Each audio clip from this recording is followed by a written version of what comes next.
Wrong start band. Wrong start band. You in charge, Stickle. Let's go. 1, 2.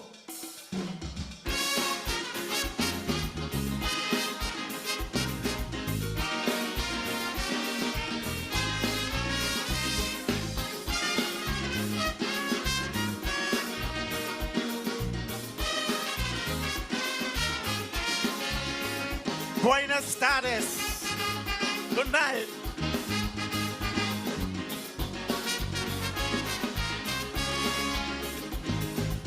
Friends, I wrote a letter to my Prime Minister, the leader of my party, the leader of my land. I'm not known for political commentary. Them kind of lyrics don't come from Dwighty. But out of concern for my party's future, I had to sit down and write him this letter. Because the people are saying they're eagerly waiting to put him back in opposition for the unfulfilled promises that he made to the masses. Doc, your clock is ticking down. Due to the last administration implosion, the people rallied behind you by the thousands. Some even abandoned their party colors when you said that pap will be $1,500. But when you won, you dropped it to $250. Then sadly paid it for 6 months only. One of the promises you made to the masses that may come round to bite you in you as you get this letter. Call me for a palaver. Don't let their predictions come to pass. This has nothing to do with party loyalty. No, no, no. It's the Calypsonian in me. Share the love, share the love. Watch your back. Hope you got me back. Winston, management. Huh.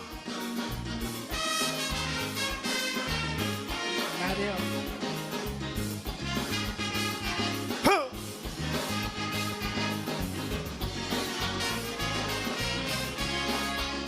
Now listen, when one is competing for the monarchy, you don't go critiquing the powers that be. That is why I wrote my PM privately. I was thinking party over country. Some questions I won't ask at his press conference.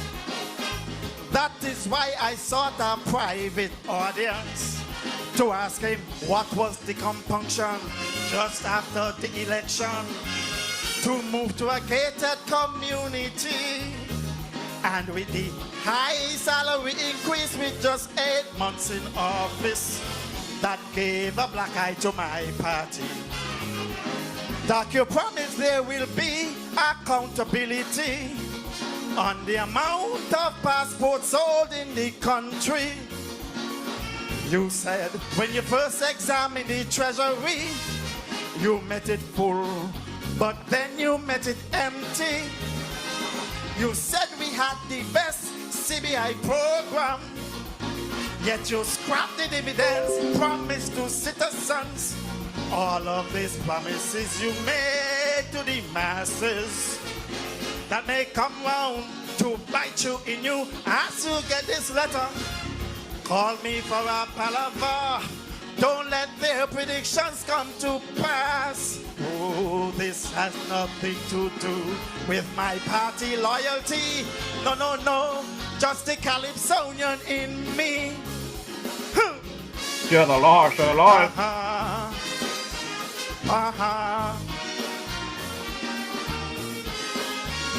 Now give me.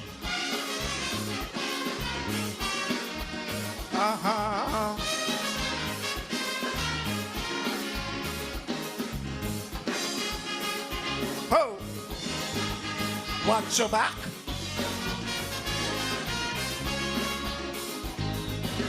With high expectation, your administration was expected to outperform the previous one. But then allegations, the victimization came as a slap in the face of the citizens. The passport for prison deal you vowed to shut down. And then you would reveal all its corruption. But after your inauguration, you took a delegation. On your first trip to the UN for introduction, they're standing with you prominently. It was Miss Galaxy from the passport prison controversy. You promised the rebuilding of the BHS and said you'll be replacing the JNF with a state-of-the-art smart hospital. Over 3 years have passed and nothing at all. And after 2 groundbreaking ceremonies, we are still awaiting these smart houses. All of these promises you made to the masses that may come round to bite you in you. As you get this letter, please call me for a palaver. Don't let their predictions come to pass. This has nothing to do with my party loyalty. No, no, no, just the Calypsonian in me. Thank you. Buenos tardes. Good night.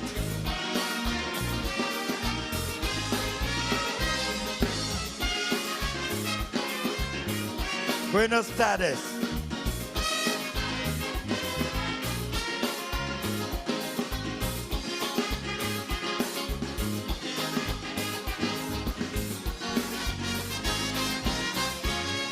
Sounds of the man Dwighty. That's Calypso King material there. The letter. Lovely track, which means Dwighty been paying attention to the happenings here in our beloved Federation. So that's the man Dwighty out of the village area there. Hornman for the Grandmaster's Band. Now Kaisonian. Want to big up the man Dwighty. I'm DJ Maurice and I'm coming to you from my bunker here in the Republic of St. Paul, St. Kitts. Yes, you heard it right. The DJ is still in our beloved Federation doing his due, keeping these bad actors we label as politicians and leaders holding their feet to the fire as we try to regain some semblance of honesty and structure in our beloved Federation of St. Kitts Nevis. My good people, today is Wednesday, November the 19th. November is running away from us very quickly. But for those of you who may be scrolling the web and bump into us and wondering what this podcast is all about, let's take a quick listen. Wednesday evenings are heating up. Log on to DJ Maurishaw's Facebook Live broadcast every Wednesday evening from 6 to 8 p.m. It's a frank and candid exploration into the social, cultural, political, and economic issues affecting our federation. And just in case you missed it, you can also catch the broadcast on his YouTube channel, DJ Maurice. Subscribe to the channel on YouTube and smash that bell. You will be notified whenever he goes live. DJ Maurice, every Wednesday evening, Facebook 6 to 8 p.m. or thereafter on his YouTube channel, DJ Maurice. Log on.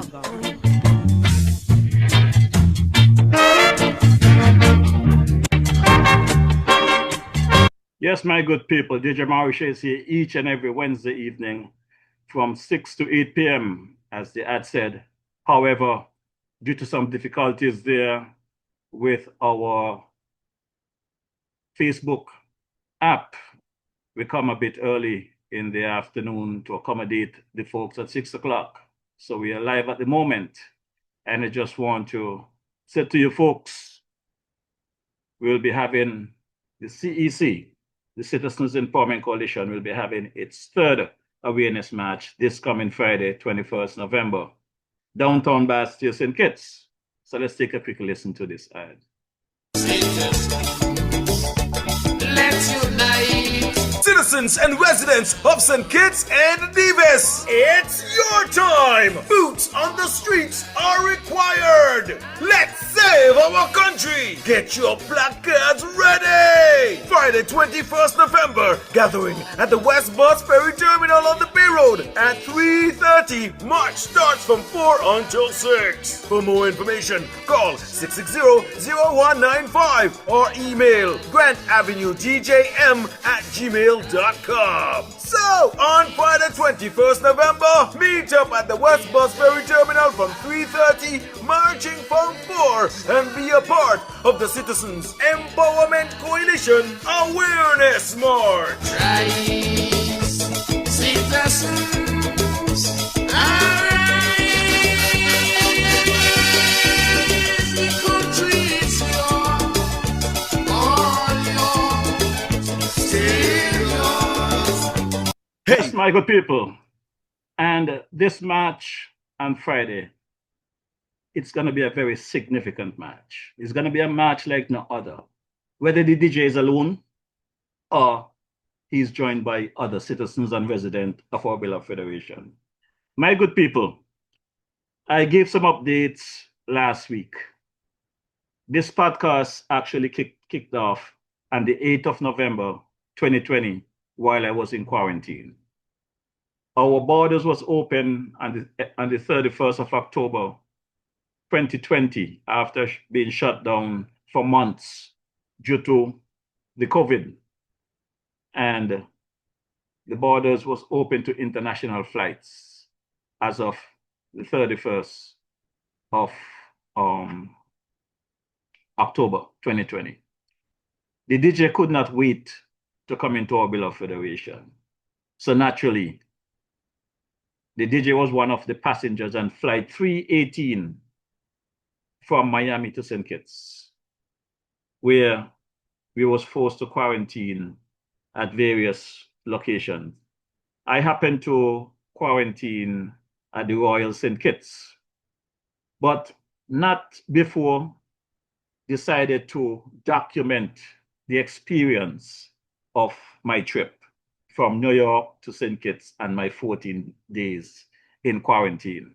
So that is where this podcast actually started, at the Royal St. Kitts on the 8th of November, 2020. So just a week ago, the 8th of November of 2025 marked my 5th anniversary of this podcast. And that really was not my intent to have a podcast running this long.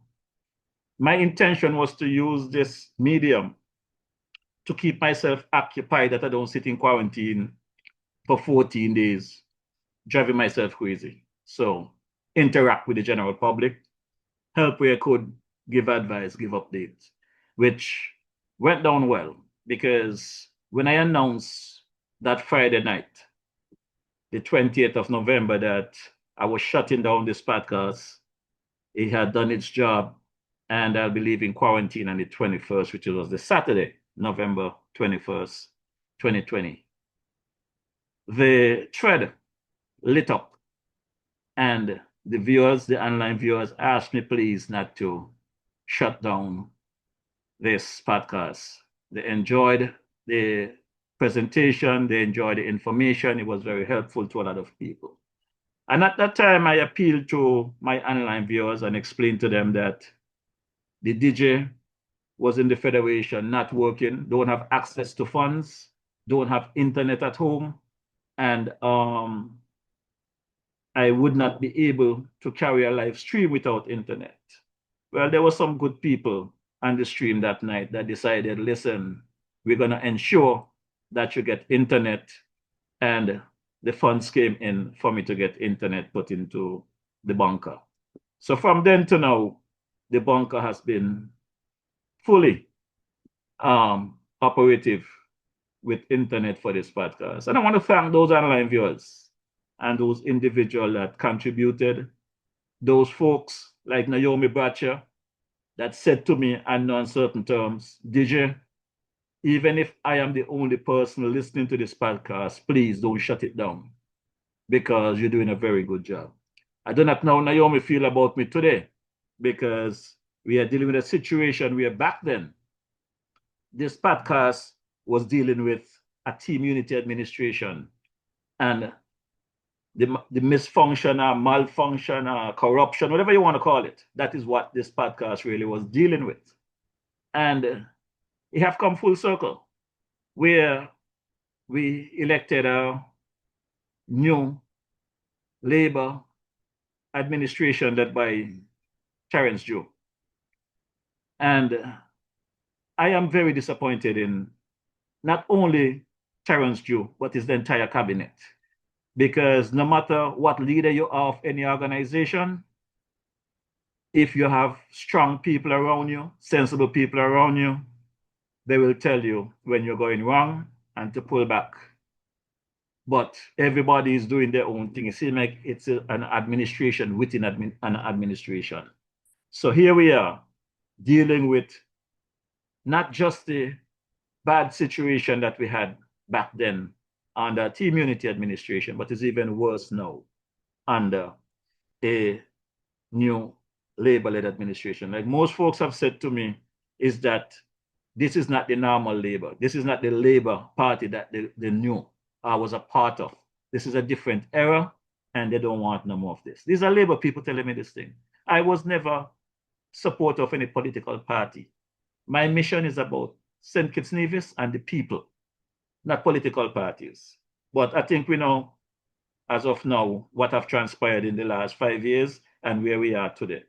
So my mission really is to resolve these matters and put us back in good standing. The citizens are crying out, the economy is bad, and these folks are just basically, I do not know if they're crazy, they're unhinged, whatever word you want to use, but the country and the people are not benefiting. So before I speak a little more about the match, let's bring in my partner, G.A. Dwyer Astafan, for his commentary today, November 19th, 2025.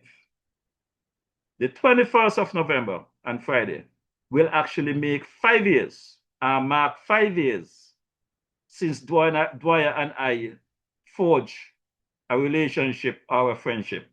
Because I can say to you, when I got out of quarantine that Saturday afternoon, after coming to my bunker and put down my stuff, my first stop was down the road there by my boy Shabby Dan, who has been very supportive of me and was there for me. I have been there for him, he has been there for me. So the first stop was to go down by the Bang On bar there, down there by my boy Shabby Dan and the man Pappy at the time doing his pork, having a few drinks and just cooling out, just getting my marbles together. And my phone rang. It was Dwyer on the other end. And he said, Mr. Marisha, this is Dwyer Astafan. I got your number from your cousin, Tia Clark, and I need to ask you a few questions. I want to get some clarity on the things that you report on while you was in quarantine. And I said to him, no problem. We had a conversation and decided to meet up in person, which I did. And from there to now, we actually forged a brotherly relationship. He referred to me as brother, and I referred to him as brother. He eventually referred to me as the troublemaker because of the situation with the politics and certain things that I pointed out to him, and what I told him actually came to pass. So he always called me the troublemaker. But we have a love for each other. What is good about Dwyer and I is that we can give each other our honest opinion without falling out with each other, hating each other. So this commentary for today, I want to say to you good people, I definitely have to go and see Dwyer sometime, if not this week, next week. As a matter of fact, I'm going to make it my business on Friday morning. That will be our anniversary, to go and see Dwyer at his office and try and have that drink to celebrate our 5-year anniversary as brothers Brotherhood. And I ask him to continue doing the good job that he's doing. Let's continue to keep the country on the right path. So, Dwyer Astafan, commentary for today. Greetings. 19 years ago, my doctor told me, he said, Dwyer, I am not your primary healthcare giver. You are. I may be your coach, but the primary responsibility for your health, managing and caring for it, is yours. You inhabit that body, and you will until the end. Now, in my younger days, I'd been very active physically, playing sport, that sort of thing.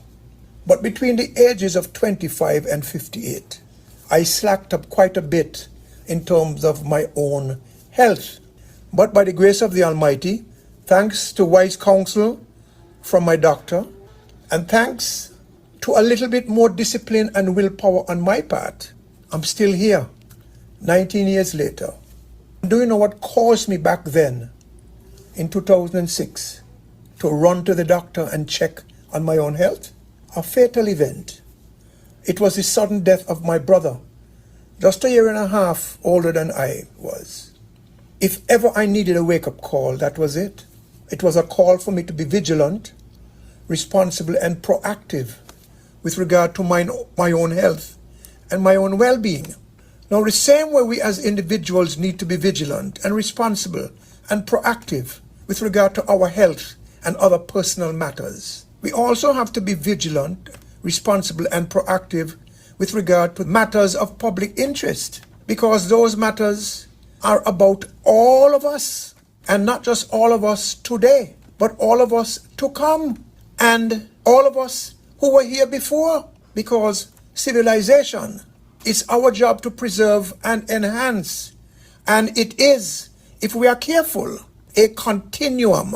If we aren't, it dies, like we do. So as we pass on, we also pass on the torch to the next generation. We therefore have to be particularly watchful, particularly protective and proactive with regard to our patrimony. And it is our actions or the lack thereof which will determine whether our future generations inherit honor and command of their destiny, or inherit disgrace and subjugation. And what we do must not be compromised by partisan politics or personal pettiness. It cannot be commanded by emotion. We need to be analytical, rational, fair, and conscionable. And we have to realize that but for the few of us who can hop on a plane and with no pangs of conscience go to London or Dubai or Geneva to sit luxuriously close to our multi-million-dollar bank accounts, the rest of us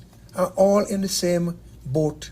We face desperation or we face glory. It's in our hands. All of us will benefit or all of us will suffer, regardless of political or personal affiliation, religion, or any of these things. It is for us, therefore, to heed Marcus Garvey's call to make St. Kitts and Nevis our Garden of Eden. Alternatively, we can ignore Garvey, in which case we will find ourselves banished from our own garden. It is for us to make sure that we do not eat of the forbidden fruit. After all, Jesus wouldn't want us to do that, would he? And I say all of this to say we must do all that we can to get this special zone matter right. Let us leave our egos and our narrow political views and other personal stuff at the door, and let us, in the interest of all, gone, now and to come, fully examine this matter in detail before we the people allow it to happen. And let us encourage our leaders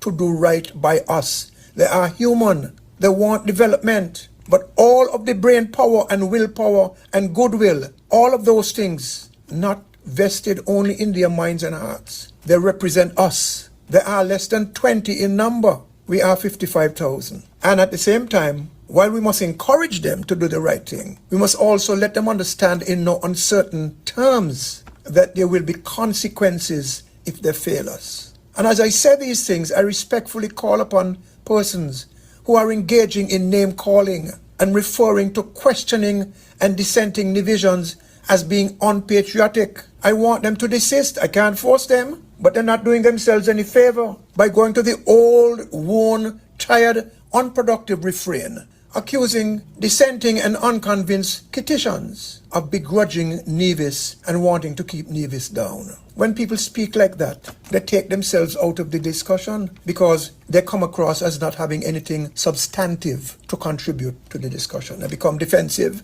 and they become abusive. I have not engaged the purveyors of this distractive narrative because if a man chooses to abandon logic, reason and conscience, then logic, reason and conscience will abandon him first and expose his folly. Let me share this quote with you. The man who will not reason is, by his own act, a bigot. The man who cannot reason, whether or not by his own act, is a fool. And the man who dares not reason is, by his own act, a slave. Let us reason. Right now in this country, we are facing a potential crisis with this SSZ matter. A lot of people in the country believe that Bastia and Charlestown are not sharing enough information on the matter. And this inaccessibility to the details is preventing people from being able to formulate definitive positions on the matter. And all of this is creating and stoking distrust, suspicion and misgivings towards the project and towards our leaders. These are avoidable. Meanwhile, other people have already made up their minds one way or the other based on information which they have received or even have not received. Some people don't need details, you see. Their minds are made up. They're either backing or attacking, depending on their political or personal inclinations.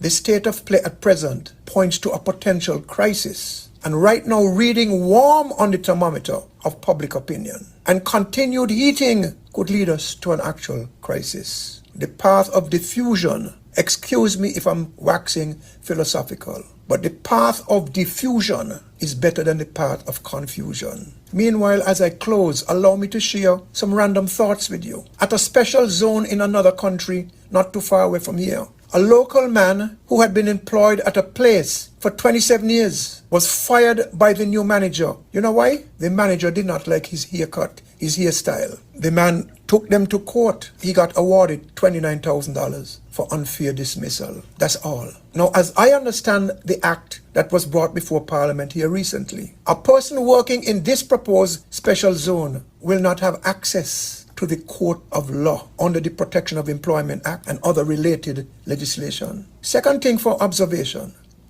the people who buy inside the zone, they will want vehicles. Will they enjoy special tariff discounts? They'll be using our roads just like down there, you know. They'll be using the sea bridge. They'll be using the amenities. Will they get exemptions? And if so, why? If these are very, very rich people and looking for a haven, why do they have to get all of these things? I'm not saying they have gotten. And the fact that I'm speculating is a reflection of what I'm saying. We still don't know enough. Will local people get work there as mechanics, plumbers, electricians, contractors, landscapers, surveyors, architects, and so on and so on? Will they bring in their own doctors? Will foreign workers be exempted from paying Social Security? Social Security needs money. Will they be exempted from property taxes? Will they be forced to buy property and auto insurance from St. Kitts Nevis-based providers? Regarding properties, where will the property transfer be registered? In the public registry system or in their own? I've asked this question before. I've not had an answer. And will they have to pay normal government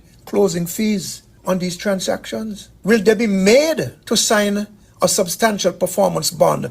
I'm speaking now about the developers, the libertarians. Will they be made to sign a substantial performance bond with the funds safely held in escrow locally or under local control? If the people buying into the zone seek citizenship, I presume it will be the CBI. This will put lots of cash into the accounts of the federal and Nevis administrations. And this may be one of the attractions to our leaders. And I also presume that the developers will use CBI applicants' money to fund the development. At the end of it all, you might be looking at over 20,000 new passports to these people. They get married. They get children. The children get married. And on and on and on. Exponentially, this can go anywhere. Before you blink 10 times, you might see a list of over 100,000 CBI citizens. And remember also, we put this into the future, the economic, social, cultural, and political trauma that this could generate would be extreme.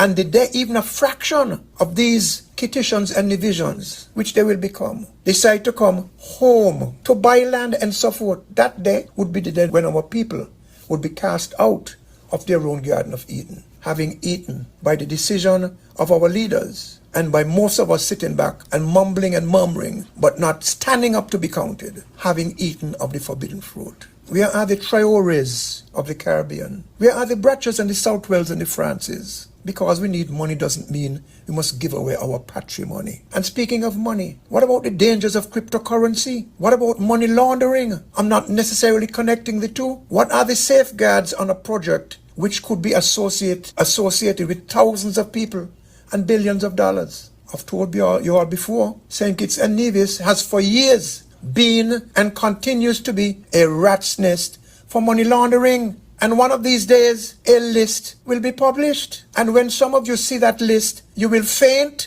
from shock. We have to be very careful. I raise these things as matters of concern, wondering if the draft agreement, when shown to the nation, whether or not this deal goes through, will contain all of the safeguards necessary to protect the public interest and the patrimony of this country. I believe I am justifiably concerned. And I believe that I and you and all of us, we have the right to know. This is not some private little deal. This is a nation that has to be put into discussion and to be mobilized into action to make sure that the right thing is done. I'm sad to say that at this particular moment, I'm not particularly optimistic. I hope it changes with the days to come. Thank you very much. Yes, very good, people. That's the commentary from Brother G.A. Dwight Astafan for today, Wednesday, 19 November 2025. I have to give Dwyer some credit for his consistency in this matter, 4 weeks in a row, and he's still speaking on the matter. I'm still waiting to get Dwyer to the point where he can say to the power that be that this bill, this act, whatever you want to call it, must be repealed. What start by the morning can't come with the evening. And I'm going to drop another clip right about now, because as I listen to Premier Brantley going after Dr. Harris following their termination in 2022, he had a lot to say about the controversial prison project that really broke the back of team unity. We campaign on that thing rigorously and turn around that same prison project because of the lies that was peddled to the citizens of this federation by the now new Prime Minister, Dr. Drew, is what brought the bad blood between him and the DJ. Because in my view, if we campaign that this prison project was corrupt and should have been done away with and start a new slate after a new Labour administration was elected, if upon examination the Prime Minister cited fit to continue with that prison project, he had a responsibility to come to the citizens that put him there and explain to them why that prison project has to continue. Not try to do it under the table and making arrangement and deals unbeknown to the citizens of our beloved federation. Thanks to Philip Martinez of MSR Media, who reached out to me and explained to me that while I was going after the former Prime Minister, Dr. Drew was the one who signed off on the majority of those CORs for that prison project. We're going to drop that clip in a bit, but just before we drop that clip, let's take a listen to the Honorable, or Dishonorable, Premier Brantley. We know if Timothy Harris paves a sidewalk, he has to have a groundbreaking ceremony, and he has to have an opening ceremony for the sidewalk. How come this jail started in the dead of night? In fact, if it wasn't for Sean Richards, I wouldn't even know that the jail had started. But the jail started, so ask yourself, who providing security? who providing the blocks and the construction. Most importantly, some 5,500 passports, I'm told, are involved. Who's doing the processing? I want people to start to ask these questions. Because when you ask them, you start to say, oh, now I understand why this jail is a priority. It has nothing to do with us. It has nothing to do with advancing our people in any way. It has to do with enriching a select few. And that, I think, ladies and gentlemen, is of fundamental importance. So, my good people, this is Premier Brantley speaking in 2022 during the campaign about the former Prime Minister. But let's listen to Premier Brantley in 2020 when he was a part of that administration. People come and they whisper foolishness in your ear, telling that's foolishness because St. Kitts and Nevis is enjoying an unprecedented time of prosperity. Unprecedented time of prosperity. The relationship, and let me just take 2 minutes, Brother Lindsay, just to say that the relationship between St. Kitts and Nevis has never been better. It is the best. It is the best that we have seen. The best that we have seen. It is because of the closeness of that relationship that I could stand here tonight in Molyneux and speak to you. Speak to you as a national of this country, as part of the Team Unity administration. And if Vance Amory was here, he would have done similarly, because we are now bound together in a very tangible and important way as we advance the interests of the country. Now in Nevis, for the first time, people are not seeing those age-old distinctions that we used to have. If you want a job and a job is at Park Hyatt, people go on Park Hyatt to work.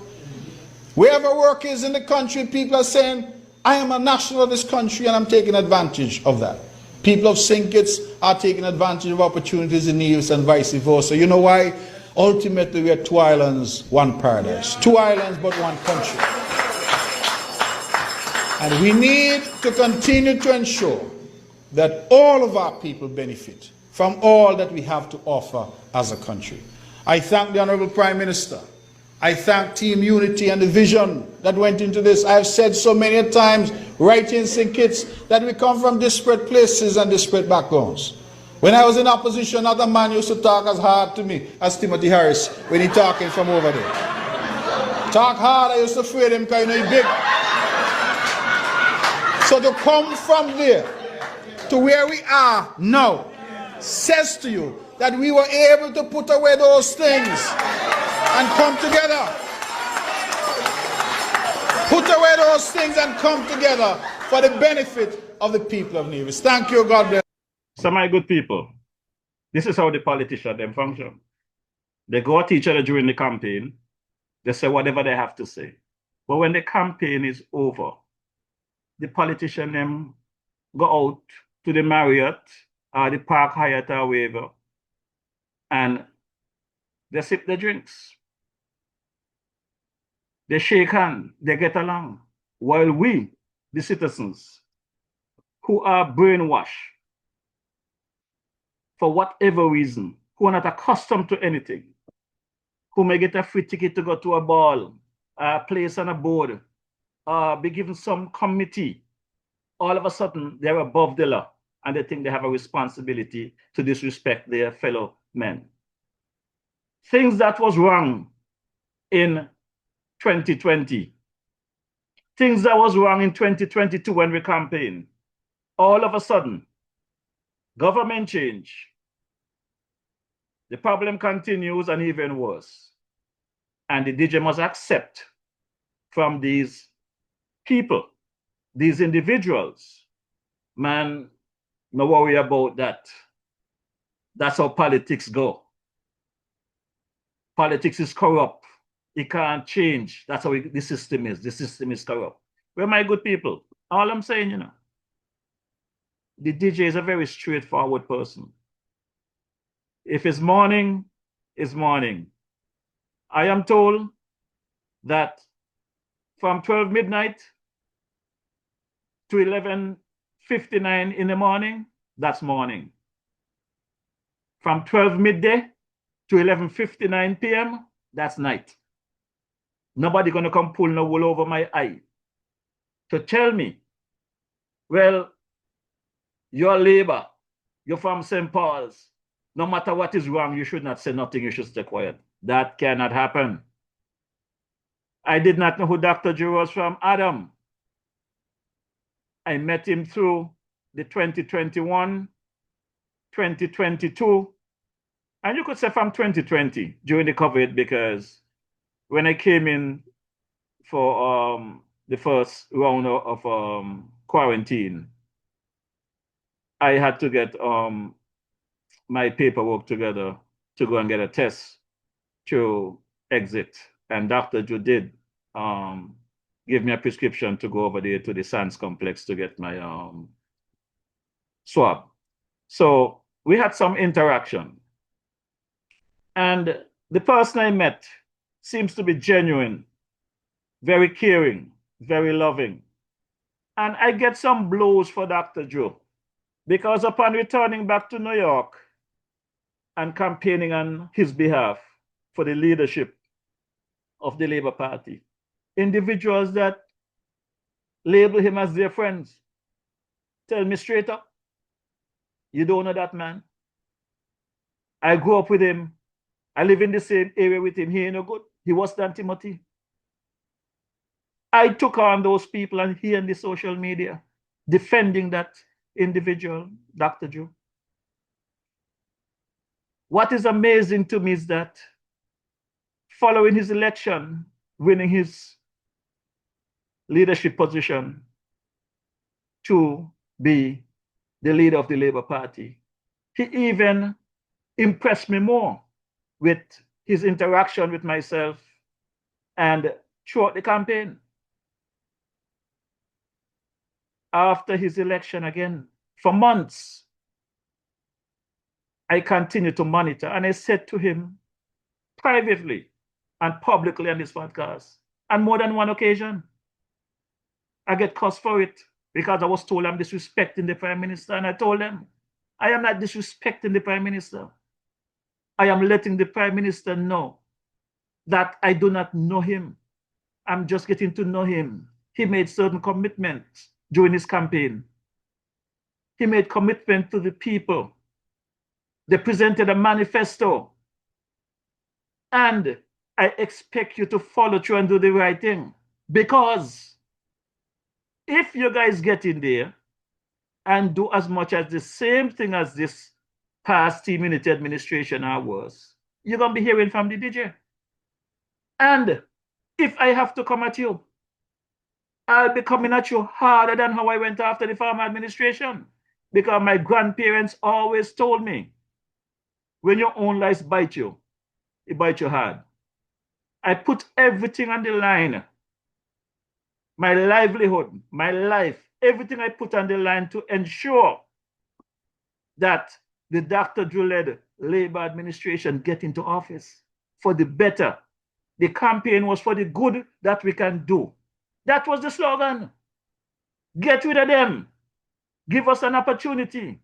We are here to do what we can for the good we can do. I said I'm going to give you all.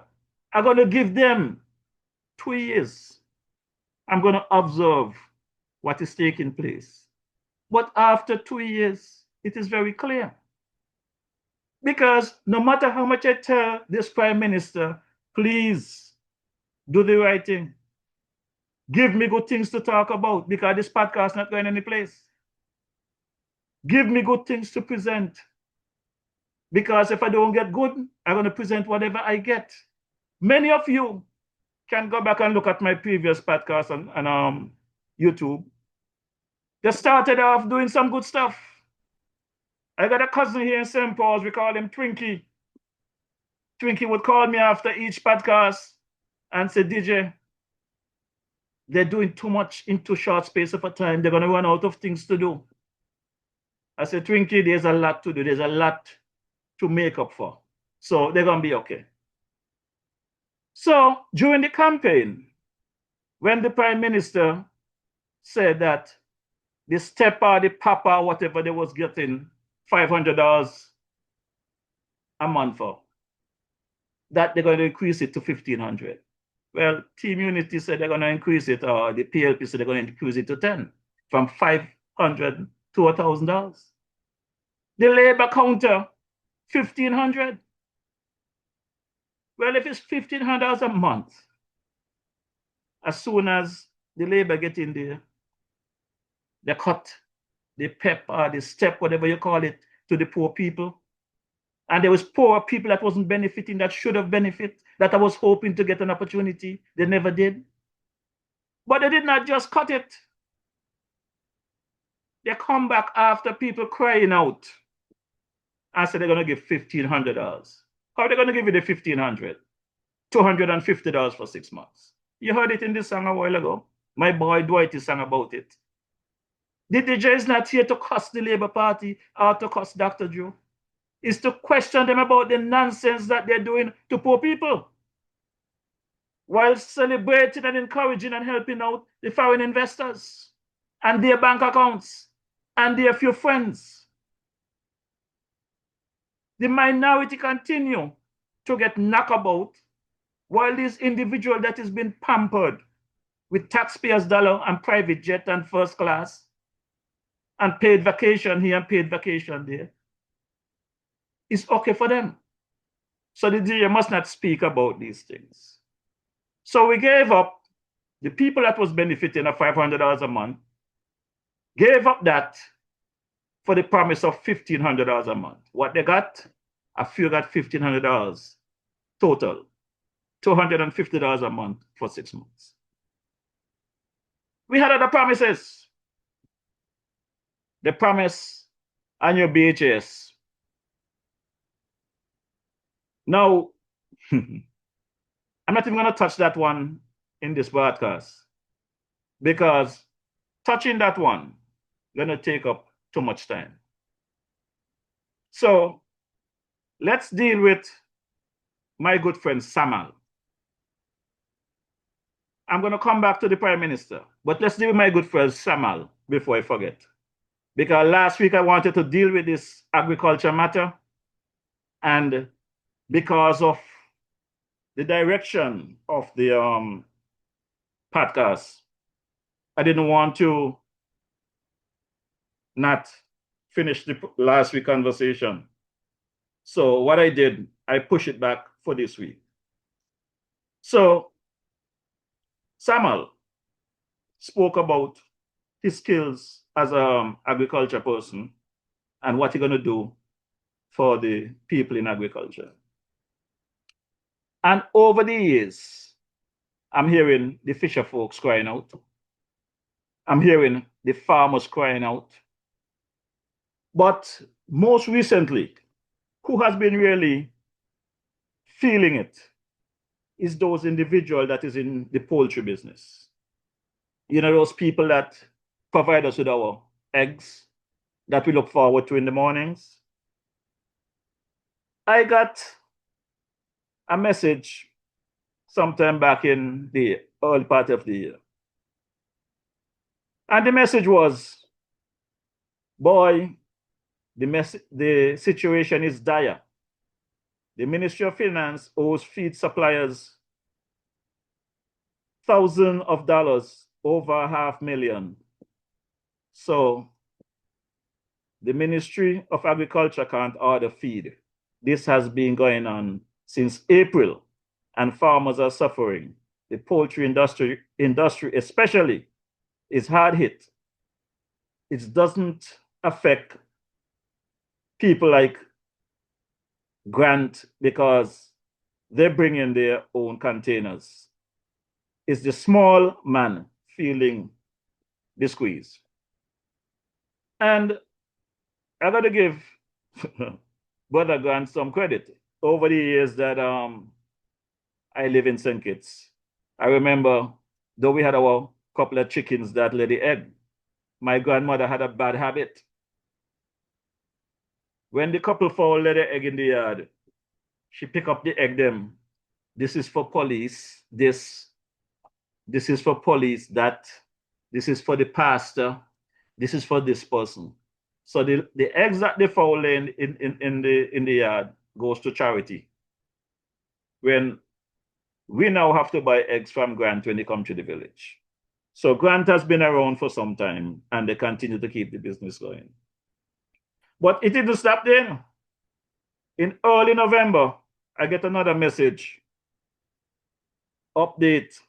A container of feed came in, but Tropical will not release it because they want the money first. My good people, if these things wasn't so serious, it will be laughable. But to make matters even worse for these folks that deal with the eggs and deal with poultry, what was the government's response to this situation? What was my good friend Samuel Duggan's response was to this situation? The government will no longer acquire the feeds for these individuals. They will turn that over to private individual businesses to order the feeds, where these local small businesses now would have to go to, I guess, the Grants and the Scott Cases and whoever to buy the feed. My good people, what I'm simply trying to say to you, the idea of the government getting these feeds directly to agriculture was to minimize the costs so that you, the poor man who have to buy a crate of egg, will get a reasonable price. But if the government is taking away that luxury from these poultry operators and sending them now to the individual businesses, private businesses, which mean the cost of the feed gonna go up, which means the price of the eggs gonna be going up soon. So I just want you all to understand, when you all go buy some of these individuals where you normally buy your egg, and there is a $5 added to a crate of egg, or 25 cents added to the cost of a single egg, it is not the fault of these people. It is the government that we elected. There was a song some years ago, you get the government that you voted for. And this is in fact, the DJ campaigned hard for this Juliet Labour administration. The DJ campaigned hard for the Honorable Terence June and his team to get there. The DJ campaigned very hard for his cousin Marsha Henderson. And to date, God is in the middle. God will take care of this country. God will take care of these people that you're all knocking about. And God has been taking care of the DJ Marsha. I am saying to you all, night run till they catch it. Night run till they catch it. So I am putting our citizens on guard that the price of eggs may be going up shortly as a result of the decision of the Minister of Agriculture and the St. Kitts Nevis Labour Cabinet ministers, their decision to not import feed. There's a lot of things going on. I hear they complain about the greenhouses and all of this stuff. And they say they're smart, you know. They're the smartest, they're the most educated. Everything's supposed to be smart.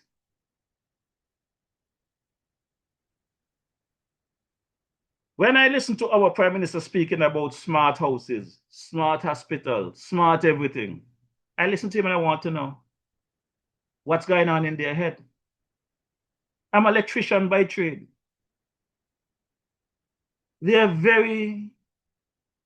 a lot of technology out there. Great, great technology.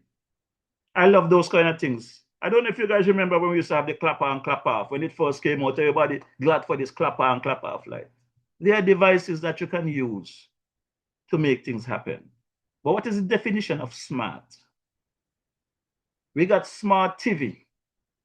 We understand what those smart TV does. And if who don't who don't know what smart TV does to you, you're going to find out the hard way. Because smart TV invade your privacy.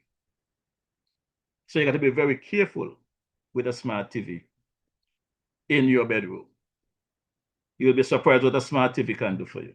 But these smart houses, so our Prime Minister went out, and during my observation over the 2 years of observing what was taking place, the hospital that they promised, they claimed that they had secured the funding for that smart hospital. I know for a fact that was a lie. And make it even worse, they claim they secured those fundings from Taiwan. Many of us would have recalled that there was an election in Taiwan. There was a change of prime minister, same government, different prime minister. So whatever arrangement they may have had with that previous prime minister, that is water under the table. Then you had some typhoon or something over there that destroyed that area. So whatever monies they was expecting to get from Taiwan, that money was no longer available because they got their own issues to deal with. The next situation I am looking at last night, I was rolling. You know why I'm rolling? Because I got some news last week that the Prime Minister is again in Taiwan. He went to try to get the funding for the smart hospital and get some money because they want to give double salary. The government is in problems and they must pay a double salary. Well, the last time they pay a double salary, they said they pay a third of it and say it's double. They split it up. The bottom line is they pay something. And I'm saying to the people of St. Kitts and Nevis, you all don't make no noise, you know. They don't have no choice. They're going to have to pay you all some kind of money. And even if they don't get the money from Taiwan, they got enough money in their accounts. They got enough numbers to pay something. So some money will be paid. So don't lose no sleep. Whether it's double or they give you half and tell you it's triple, you're all going to get some money. Don't lose no sleep, my good people. But the big joke for me is this. The man went to get money to start the smart hospital. He ended up, according to them and their posting, they get 2 electric buses. If this thing wasn't so serious, it would be laughable. You went to get money to pay double salary. You went to get money for the smart hospital, but you end up getting 2 electric buses. They say it's scheduled to arrive sometime in 2026. My good people, I don't expect the labor rights or the red team to appreciate the things I am saying here, welcome the things I am saying here. But what I am presenting is, as my grandmother would say, is a warning to you, the citizens, to pay attention, open up your eyes. Election is on the horizon. They're going to come with all kind of gimmicks. They're going to come with a couple of dollars. Take it. Whatever they bring is yours. You deserve it. This is their 4th year. They're into their 4th year into their term of office. And it's now they wake up and realize, because the people is crying out, that they need to do something. Take what you all get. It belongs to you all. I understand over the weekend, they start painting from one end of Irish Town to the next, down to the market. They promise the people housing. They promise the people jobs. They promise the people a better life. They never promise them paint. So do they believe painting from the Southeast Peninsula to St. Paul's gonna get them back into office? We got news for them. Because I'll be here on a weekly, and if necessary on a daily basis, to bring the facts to you guys. Take what they give you Remember the last 4 years, what you've been through. And remember, when you go into that voting booth, it's only you and God control what you do inside there, nobody else. It's time to get rid of the bad actors. They're not even good actors. They dress up and they take the pictures and they post it all over social media. They're tailor-made suit, they're Gucci. But what are they doing for you?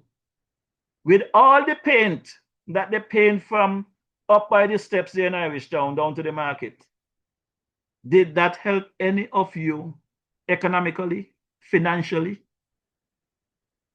Did they do the necessary repairs inside the market? Is those people inside the market any better off? The farmers that are crying out about their feed and food, has that changed?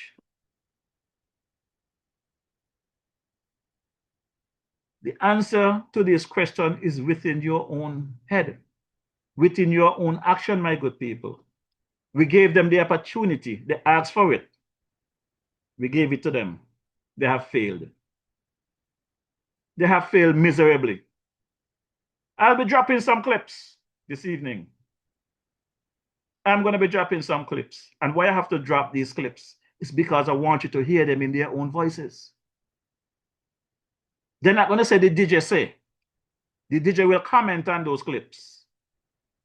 But I am telling you what they say. So this next clip that is coming up is the Prime Minister in Parliament presenting on the prison project that we campaigned on in 22. And at the end of this clip, I will give you the verdict. So let's take a listen. Further, on August 18th, 2023, St. Kitts and Nevis CBI officials, led by Attorney General, met with UK Home Office about our new CBI regulations and practices. On October 26, 2023, our same team of officials met with US Treasury Department in Florida, along with officials from Caribbean CBI states, to discuss progress on US Caribbean Roundtable 6 agreed principles, Madam Speaker.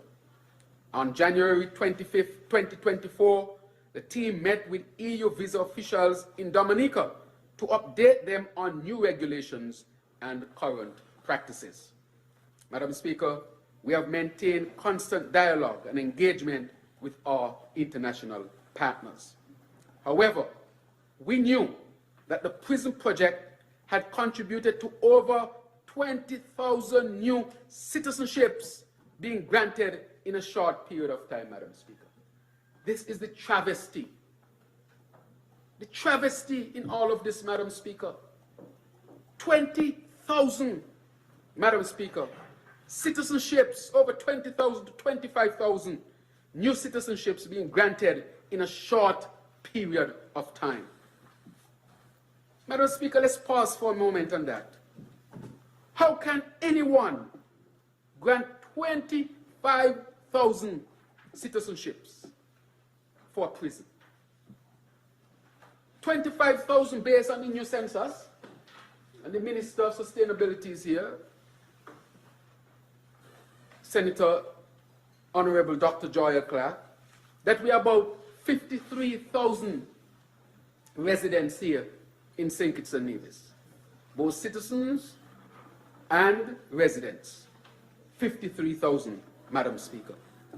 And for a prison, you give up to 25,000 new citizenships. Madam Speaker, this is a travesty. It is borderline treason. On a prison project, you have granted citizenships to up to 25,000 citizens, half of your population. Madam Speaker, if any percentage of those persons were to come here, what will happen to St. Kitts and Nevis? But nobody was thinking about St. Kitts and Nevis. People were thinking about themselves, Madam Speaker. Putting self above nation. This is a travesty. And I want history to record that I informed the people of this. Our children must know this. Our grandchildren must also know this. This cannot be hidden from the people. This is a travesty, Madam Speaker. Any leader who grants 25, 50% of your population in citizenship by investment over prison, any leader who does that, Madam Speaker, should never be able to face the people again. Madam Speaker, this hurts badly, you know. Each time I watch the number, I call the AG. AG, is this real? Is this number real? 25,000? Over a prison project? In such a short period of time, committing the country to this? Committing the government to this?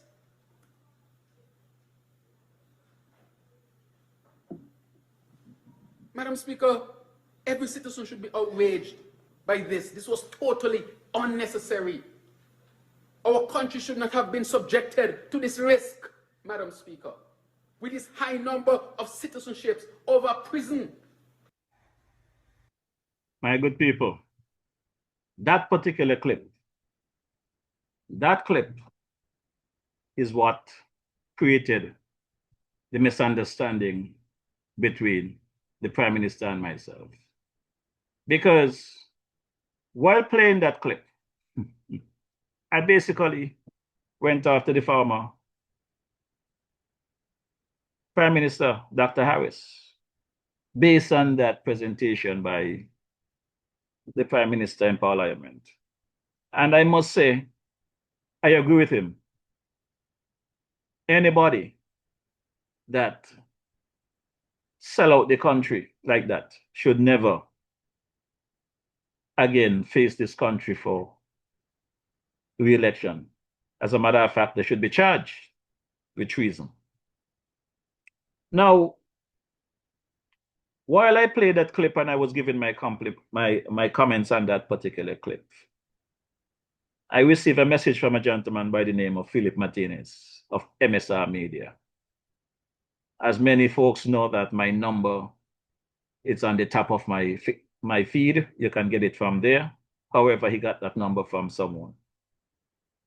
And his message to me was, he's watching my podcast and he appreciates my love for country, my honesty and what I was doing. However, suppose he tell me that while the Prime Minister is in Parliament giving the impression that the former Prime Minister is responsible for this heinous act, he was the one, Prime Minister Drew was the one that signed off on the majority of the CORs for that project.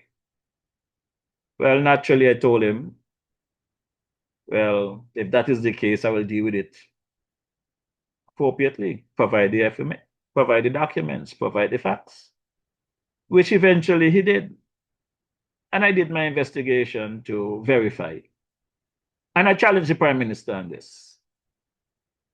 Situation is that upon visiting that prison project myself, I realized that the prison project that the then leader of the Labour Party campaigned on, the team, was to shut down that prison project because so many things was wrong with that project if they were elected.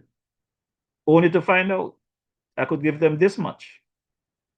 Anyone go up on that project and they look at the layout of the ground. Those structures that started under the Team Unity administration is still in the ground. They are overrun by grass. So all of those structures that is above ground, that is climbing, you could see some of it on my Facebook page. Those structures is what started under this government. The project is in full swing. And what created some animosity between Philip Martinez, aka MSR, and the government after they gave him the public option, the benefactor option for the CBI, was because his shares, he had to sell them at 250,000 per share, while the Galaxy Group that in charge of the prison project, had so many shares that they was able to sell it for less than the minimum. The minimum shares was 175,000. A prison project that I understood, based on investigation, cost about some $40 million to build, US.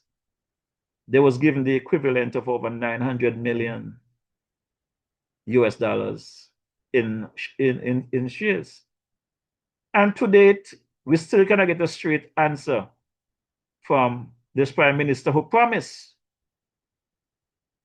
good governance agenda, who promised integrity in public life, who promised freedom of information.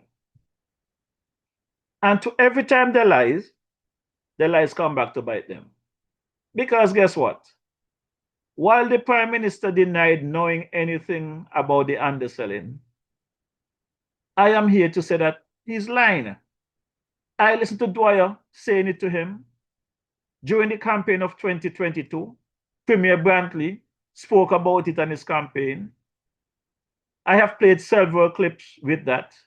And even the prime minister recently acknowledged through an interview at one of his roundtable with Glenn Batt that they are still collecting funds from some of those people who did not pay the full amount for their passport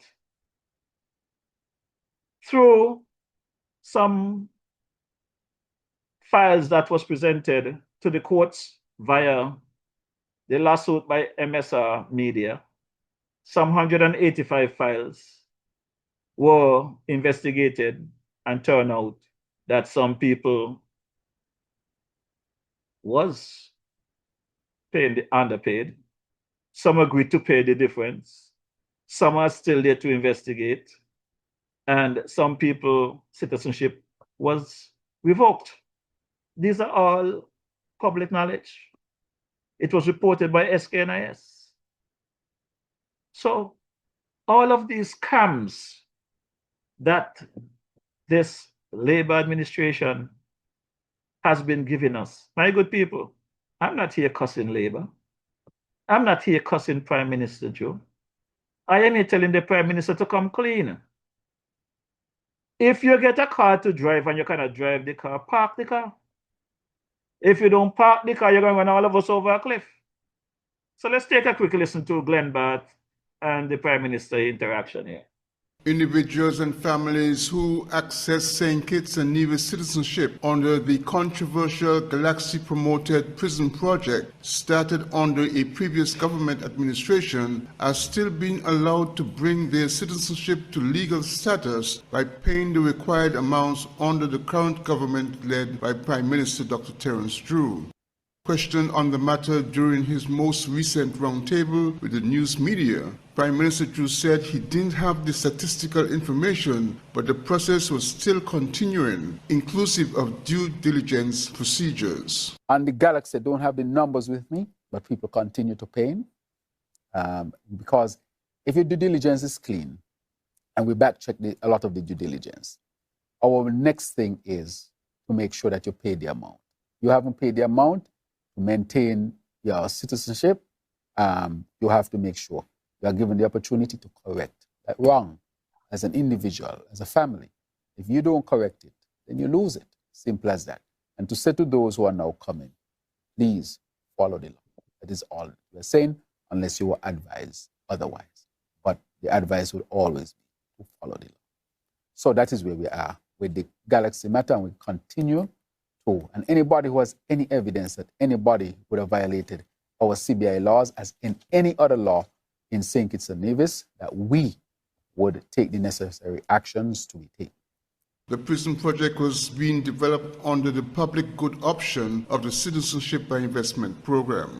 So, my good people, that was what they gave to the MSR team, the public good option to get the OTI and the movie thing going and whatever, but we know what went there. So all I ask is that the Prime Minister come clean with the people of St. Kitts Nevis. I gave him that option before. that I will give him the opportunity to speak to the general public, give them the reasoning for whatever was taking place. But what they choose to do is to dirty people's name and talk about people shaking them down for 40 to 100 million, which is nonsense.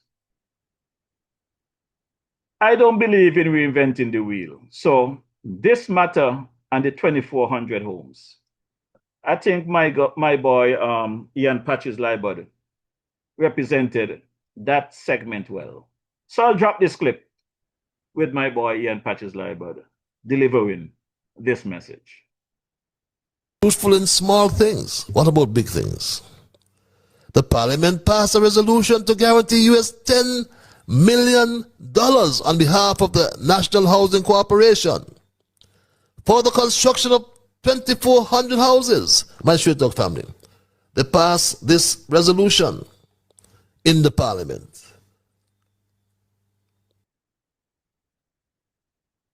Remember that resolution, my Straight Talk family. And page 2 of the resolution is pellucid. My Straight Talk family. It says that now therefore be it resolved by the National Assembly of St. Christopher and Nevis that the government hereby guarantees the sum of $10,260,000 United States dollars, my Straight Talk family, representing a guarantee of the sums to be contractually payable by the National Housing Corporation to East Coast Housing to construct the first phase of climate-smart homes on lands owned by resident landowners of St. Kitts who have been approved by the National Housing Corporation. And this was approved by the National Assembly on the 14th day of June 2024. Garth Lucifer Wilkin, my Straight Talk family, told the country that if upon the completion of 2 model homes and they are found to be unsatisfactory, then the contract ends. The country is unaware if the contract ended, as Brian Singh, the managing director of East Coast Housing Development, has disappeared. And the slow student Jeffrey Hanley, my Straight Talk family, the slow student Jeffrey Hanley has told us that the government has lost no money, but the Attorney General will explain. Garth Lucifer Wilkin was present when the 2 model homes were allocated.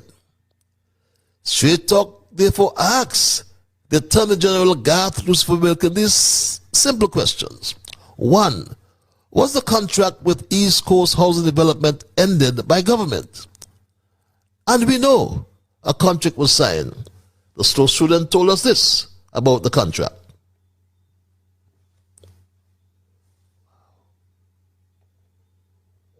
Good day, citizens and residents. I am taking the opportunity to address the nation on the government of St. Kitts and Nevis' progress in providing affordable home owners solutions. As a government, we believe that it is critically important for our citizens and residents to become home owners, and as such, has made it a top priority to create affordable housing solutions that will meet the ever-growing housing demand. Today, as the Minister responsible for Housing and Human Settlement, I am pleased to formally announce that the government of St. Kitts and Nevis and National Housing Corporation (NHC) has signed a contract with East Coast Housing Development, a Trinidadian-based developer, to finance and deliver 2,400 affordable smart homes over a period of 4 years, 600 of which will be made available each year. EC's $600 million has been sourced by this developer to fund the project, and the government of St. Kitts and Nevis through NHC will facilitate the development and be the point of access for the citizens who are interested in procuring a smart home. And yes, my Street Talk family, that leads to the second question. Where is the missing US $10,260,000? Where has it gone? Was that money stolen? And if so, by whom? There's a resolution, my Street Talk family, approved by the Parliament. But Garth Lucifer Wilkin, my Street Talk family, in conclusion, has used his office to advance a political agenda rather than serving the public interest. How can the Attorney General, the man who should protect the people, turn around and threaten them? How can he say he's not afraid of anybody and that he'll embarrass citizens? Let me tell you something, my Street Talk family. We, the people of St. Kitts and Nevis, are not here to be embarrassed. We are here to be empowered. When a man in power forgets humility, when he starts believing he's above the people, it's time to remind him who really holds the power. The people.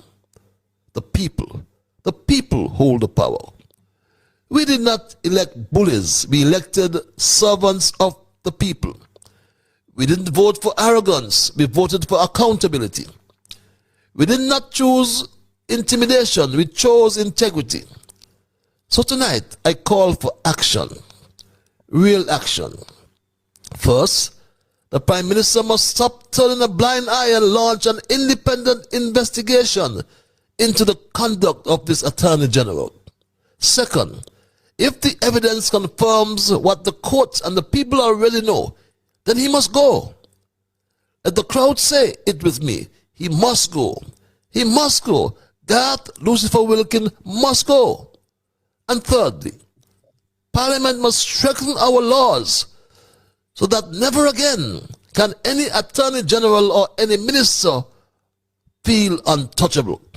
And finally, my brothers and sisters, we must keep our voices loud and our spirits strong. Because when citizens stay silent, corruption grows bold. When we speak up, justice finds its strength. Let us remind every leader, every minister, every holder of high office that the power they carry is not theirs to abuse. It is the people's power lent to them in trust. And when that trust is broken, the people have every right to reclaim it. We are a proud people. We are a just people. We believe in fairness, honesty, and respect for the rule of law. So let this message echo from St. Kitts across the Narrows to Nevis, from Cotton Ground to Sandy Point. That public office is not a shield for arrogance. It is a call to service. That justice must never bow to power, and that no one, I repeat, no one is above the law. We must send a clear message that the rule of law is sacred, that no arrogance, no intimidation, and no political shield will protect anyone who crosses that line. May God bless our federation. My good people, great presentation by the man, Ian Patches-Libert. And as I said previously, I don't believe he reinventing the wheel. So here is a second clip by Ian Patches-Libert. We are going to conclude by stating, without fear of contradiction, that the names Terence Michael July, Garth Lucifer Wilkin, and Mark Anthony Graham Brantley, most called the Snake, These names are all synonymous with corruption, lies, kleptocracy, opacity, and downright incompetence, lest we forget.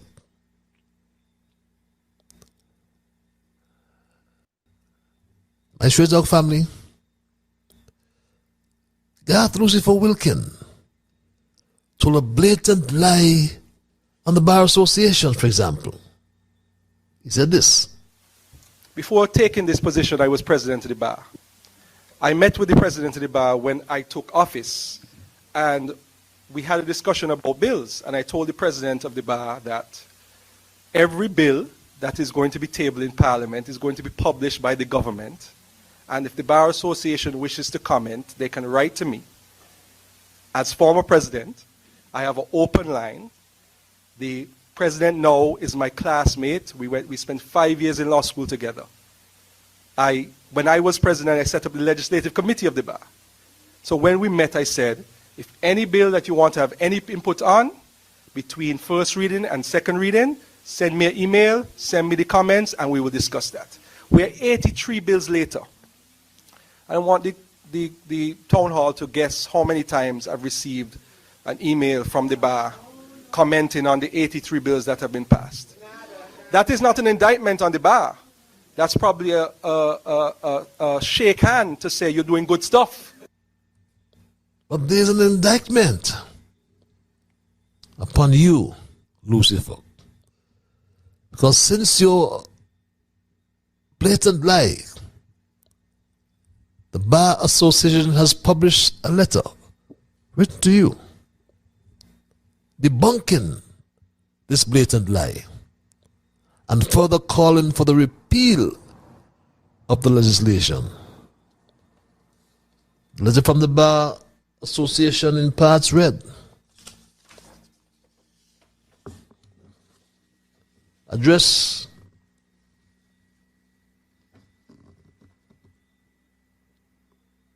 to your chambers.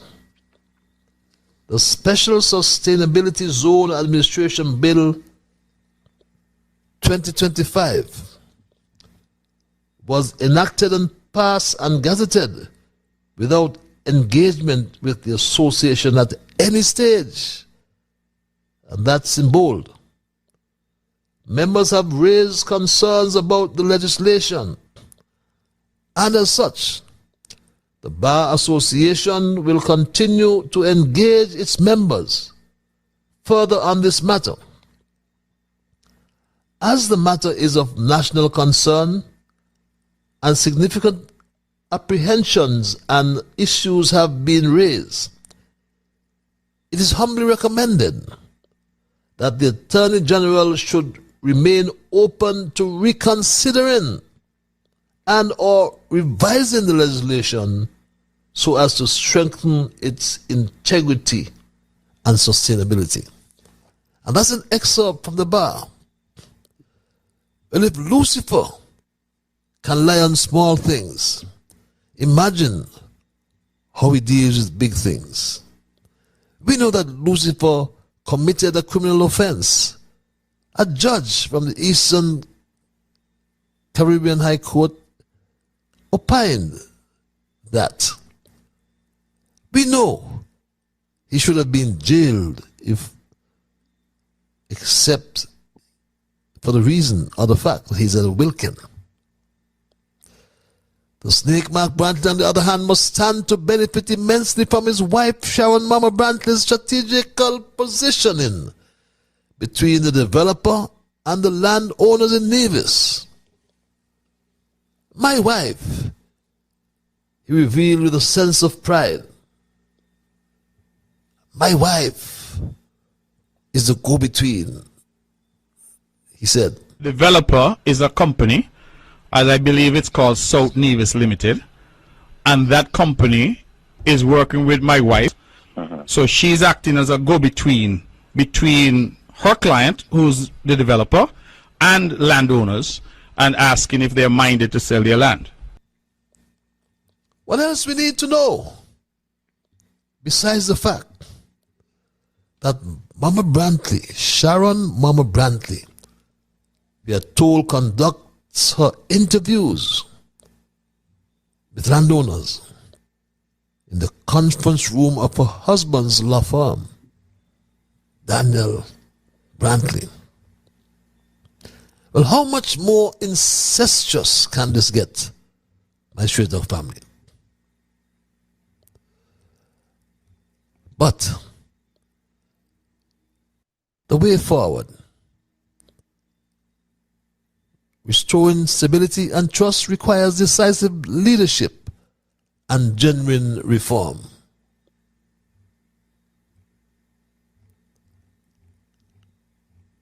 And my straight dog family, we need to rebuild trust in public services. The people of Nevis and St. Kitts deserve a government. The people of St. Kitts and Nevis deserve a government that honors its mandates, one that governs with integrity, transparency, and foresight. So there must come a change. A change must come. Change is unavoidable. Because without such a change, the federations risk deeper economic and social decline. St. Kitts and Nevis is indeed a country in crisis, not simply because of financial shortfalls, but because of a failure of governance, integrity, and poor leadership. The crisis is not insurmountable, however, but we must change. There must be change. With courage, accountability, and genuine leadership, the nation can still reclaim its promise, but time is running short. So, my good people, you heard in that clip that Premier Brantley now claims that his wife is the go-between between the landowners and the sellers of lands. Now, had Premier Brantley made that statement on the 5th of July during his town hall meeting, the DJ would not be here asking to repeal, because he would have explained to this young lady what she was inquiring about. Let's take a listen of the interaction. And to whoever you want to sell it to, the government cannot stop you. But then if you're hearing that it's going to become something so private and so exclusive that perhaps, because as you say, it's rumor, perhaps I may not be able to go down there with my grandchild. I may not be able to fish. The boat may not be able to go out. That to me then falls on government to make sure it looks out for the people and let us know what's really going on in the area. Well, I think that's fair, but as you say, you started by saying rumor, and I would be a fool as Premier to sit up here and say I'm responding to every rumor. If I had to deal with every rumor that I hear every day, I would have no time to do the actual work for the people of Nevis. So if you have rumors or you're listening to rumors, I would suggest read the Bible instead. Maybe it's not a rumor. Because, well, I am saying that we as government have no knowledge of what you're speaking because no formal proposal has come to the government. I explained that. So here you are talking about rumors, and you're asking me as Premier to respond to rumors. I say read the Bible, read Genesis. I think it's a far better use of your time. Mr. Premier, are you confirming that it is a rumor? Are you confirming that it's a rumor and there's no truth to it? But I don't know. Am I not speaking English? I'm trying my very best to explain that the government has no proposal before it for any development of the kind that you say is rumored. That is what I'm saying. If and when such a thing comes, consistent with our transparent approach, we will definitely come and talk about it. But we should be concerned, shouldn't we? We should be concerned. You should be concerned about rumors. It may not be a rumor. We don't know. The average person, me, the individual in the community, and the reason why we're here tonight, right, is to come to people so you could hear from them. So please don't try to shut me up, okay?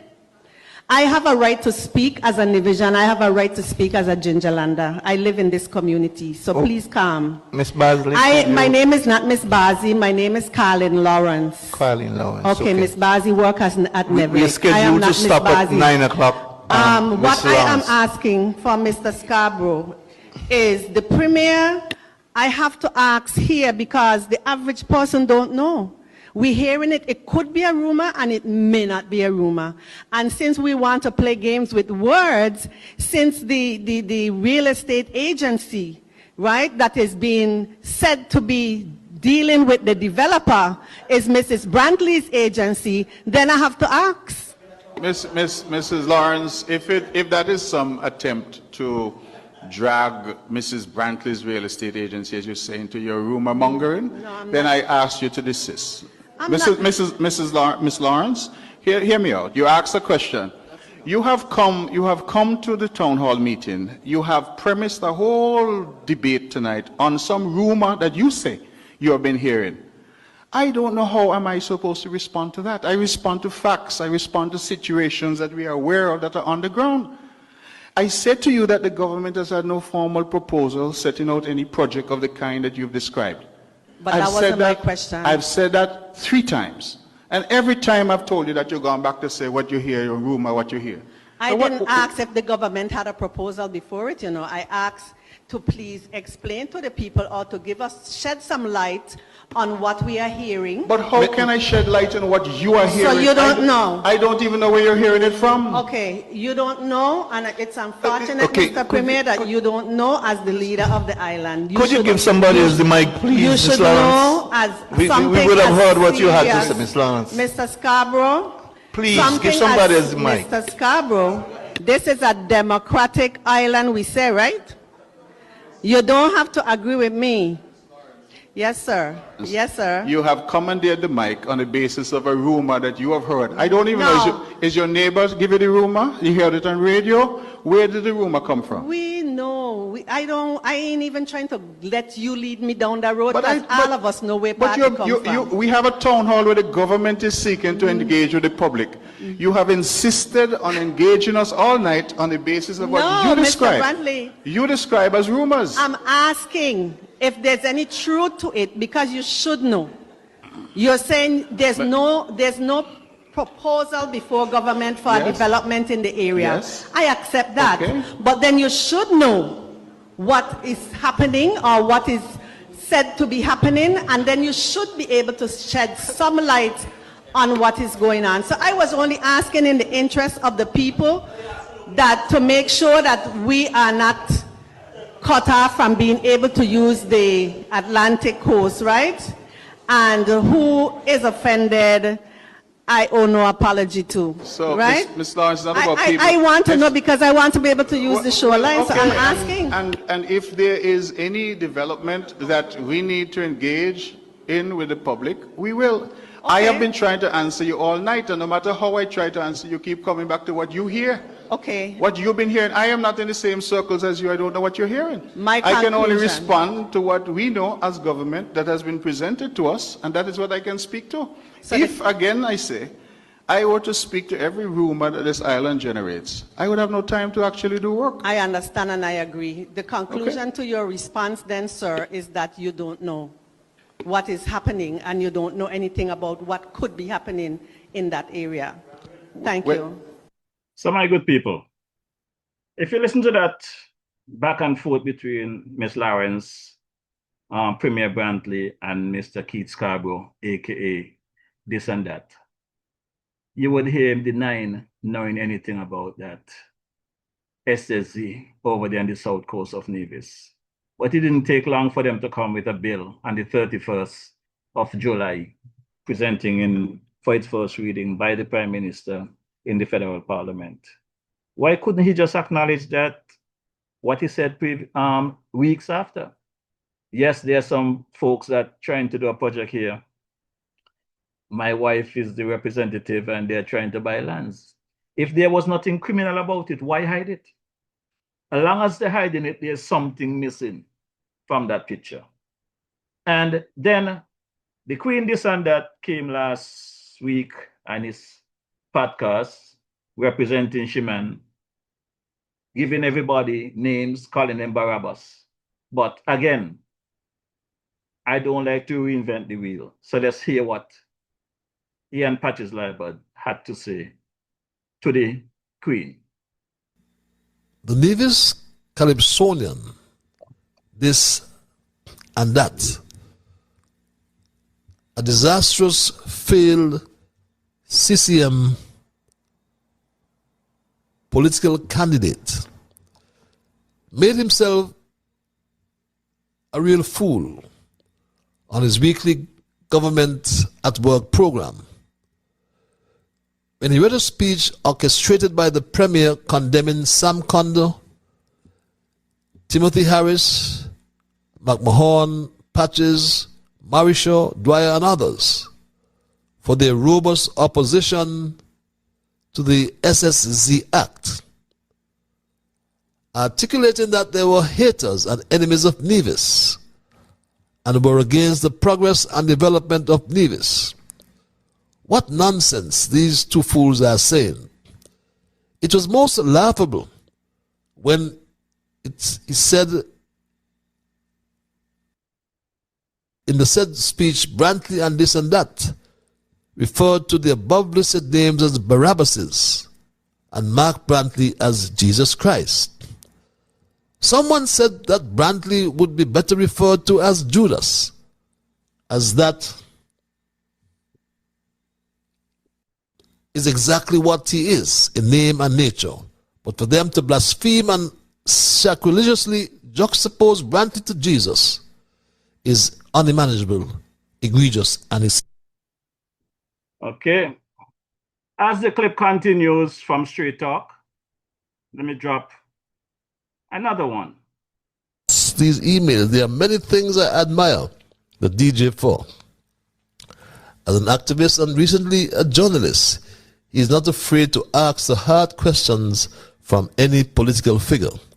Secondly, he has no scruples nor hesitation to do what his mind tells him. The playing of the tape in full context with the AG and his utterance of the expletives by the DJ on his podcast is demonstrative that the DJ is a serious fellow and will not be afraid to expose the bad behavior in public by government officials. Is that he do not take the last lick. Once you criticize the DJ in a negative manner, be prepared to feel the power of his tongue. Under no circumstances would you escape his wrath. As some always say, do not take your eyes off the DJ. Keep up the good political fight for all of us, DJ. We thank you. Read this email. As the clips continue from the Straight Talk program, Mr. DJ reads this email. Don't worry with Erasmus and the political rubbish he daily writes and posts. He is compelled to write his propaganda favorable to the government and to sustain the little pittance he is being paid for nonsense. This man has no credibility whatsoever. So whether your march, protest, or rally was office is neither here nor there. What matters and what is important is that they all get the message that was sent. And the Washi people in the past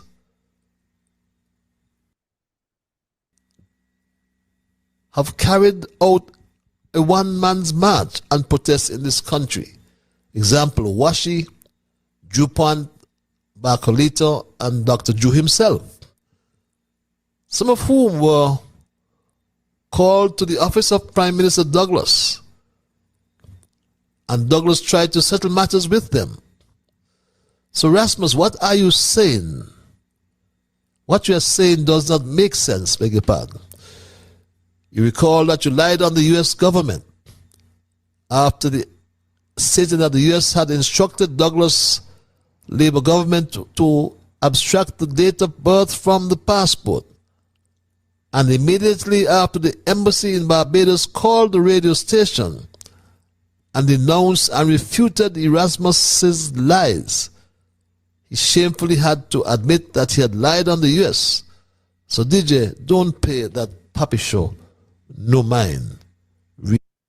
Yes.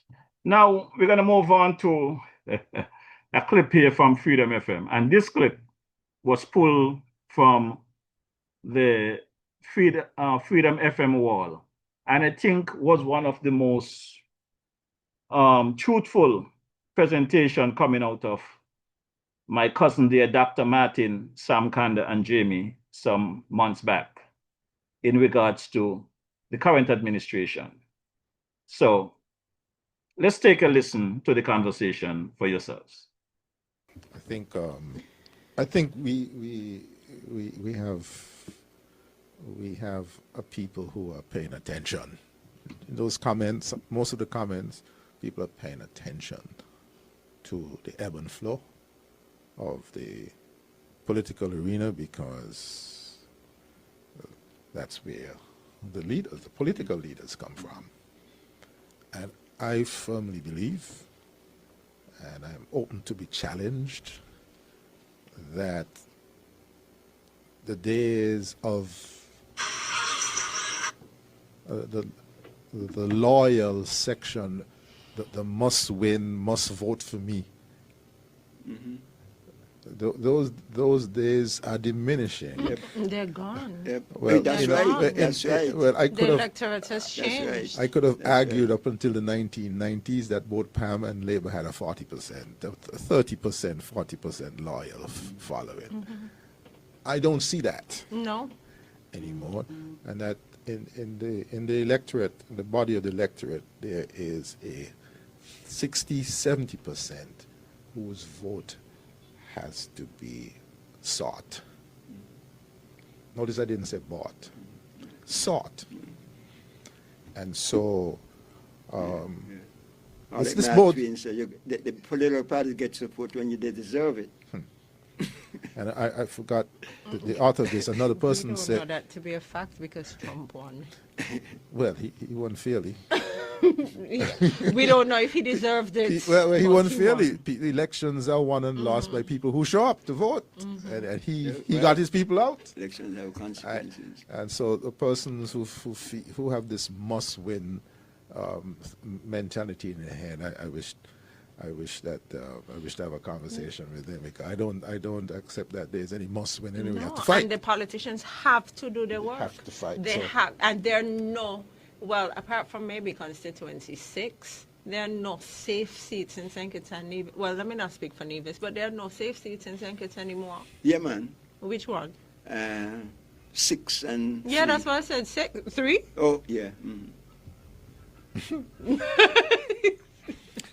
I don't know about that. Well, but 6 maybe. I think. Well, I'm going to end by saying it's going to be a very, very hot topic when there's boundaries change. Yeah. The boundaries changing? When there's boundaries well, change. they have to change. Well, we join the boundaries. Yeah. They have make to them change. constitutional. I think all bets are off. You have new calculus, and so again, I want to end by saying, we, the people, the electorate, have to insist on the political parties that they put up the best people to run, because we cannot afford idiots in Church Street. And where's the NIA located? And Charlestown. Cannot afford that. Mr. Kondo, any final words? Yeah, I think these are really interesting times. Okay. And people think, I think people don't give politics and politicians the credit and the admiration and think that is due.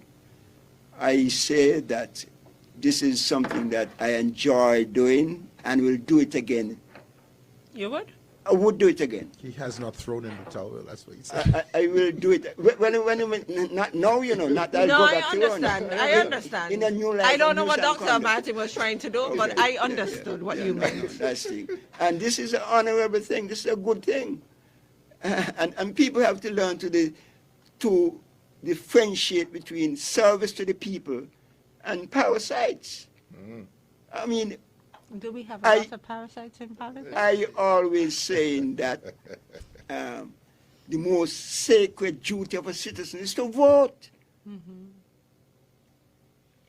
Without government, life will be nasty, short, and brutish.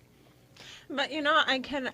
There's nothing wrong with the politics. It is the people who involve. I can also understand that sometimes people become disenchanted with politicians, as the person wrote that. You know, the person wrote that all the politicians bad. Yeah, no, all the politicians. Right? But people have that notion that a lot of times people enter politics not for the good that they can do for the people, but the good that they can do for themselves. Absolutely. Right? So that makes people not really want to go out to vote.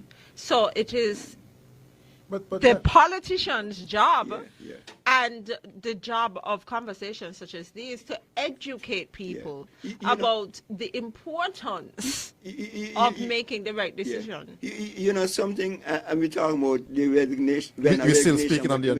So my good people, this is my cousin there, Dr. Martin, Sam Kanda, and Jamie having a serious heart-to-heart about the current political situation in our Bill of Federation of St. Kitts Nevis. And that is really the way it is. Right now, the Drew Labour administration is struggling to confirm their re-election. They're doing all kind of gymnastics right now. What is in play at this point is to withdraw the boundary lines. They're not going to increase the seats on either St. Kitts or Nevis, but what they're trying to do is to withdraw the boundary lines in favor of them. You're going to find shortly, because of the neglect that Prime Minister Drew have given to Keon and other areas, he will take them off his area and put them on another district to help himself. But it does not matter what boundary they withdraw, Labour will be gone next general election. Doesn't matter what boundary they change, they will be gone. And if you don't believe me, let's take a listen to the big jail. Letter that Rudy Val penned and that you've shared with us just now. But what I want to share with you in closing is that we are supposed to be a democratic country. When politicians are in opposition, they're all for the people, of the people, by the people, all of that. To get into government. There you go. But from the time you get in, you forget the people. At times, it seems to me. And that town halls, which were, you know, before you get into office, you're having meetings here, there, and everywhere, because you want to get elected. Once you're elected, you tend to not want to see so many meetings. Or it doesn't happen anyway. But I think that politicians should give back to the community by having town halls monthly. Whatever you want to share with people, share it with them at the town hall, because people will come out to town halls because they feel a part of the government. I feel that in this case, the SSZ zone should have been special sustainability zone should have been shared with the people before it got to Parliament. I think that something should have been done at that level to involve the people, because you're people's government, you're a democratic government, and this is what democracy is all about: caring for people and sharing with people. That is fundamental. And so I want to urge governments all over the world, including those here in St. Kitts and Nevis, and in opposition, because when you're in opposition, you see everything, but when you get in, you forget. So share with the people at all times. Have your broadcast, but go out and meet the people face to face. Because this is what it is all. This is what governance, good governance, is all about. That's right. That's right. And so I'm calling on politicians near and far, especially those in St. Kitts and Nevis, all the political parties. All the political parties. If you care for people and you want to get re-elected and you want to be a good, successful politician, care for people by sharing. And so this is what should have been done. It's not too late. No, never too late. Never too late to consult the people. Sam never said too it. late. So that's my contribution with that. Yes, my good people. So I just want to big up the man, the big JL, and that closing commentary.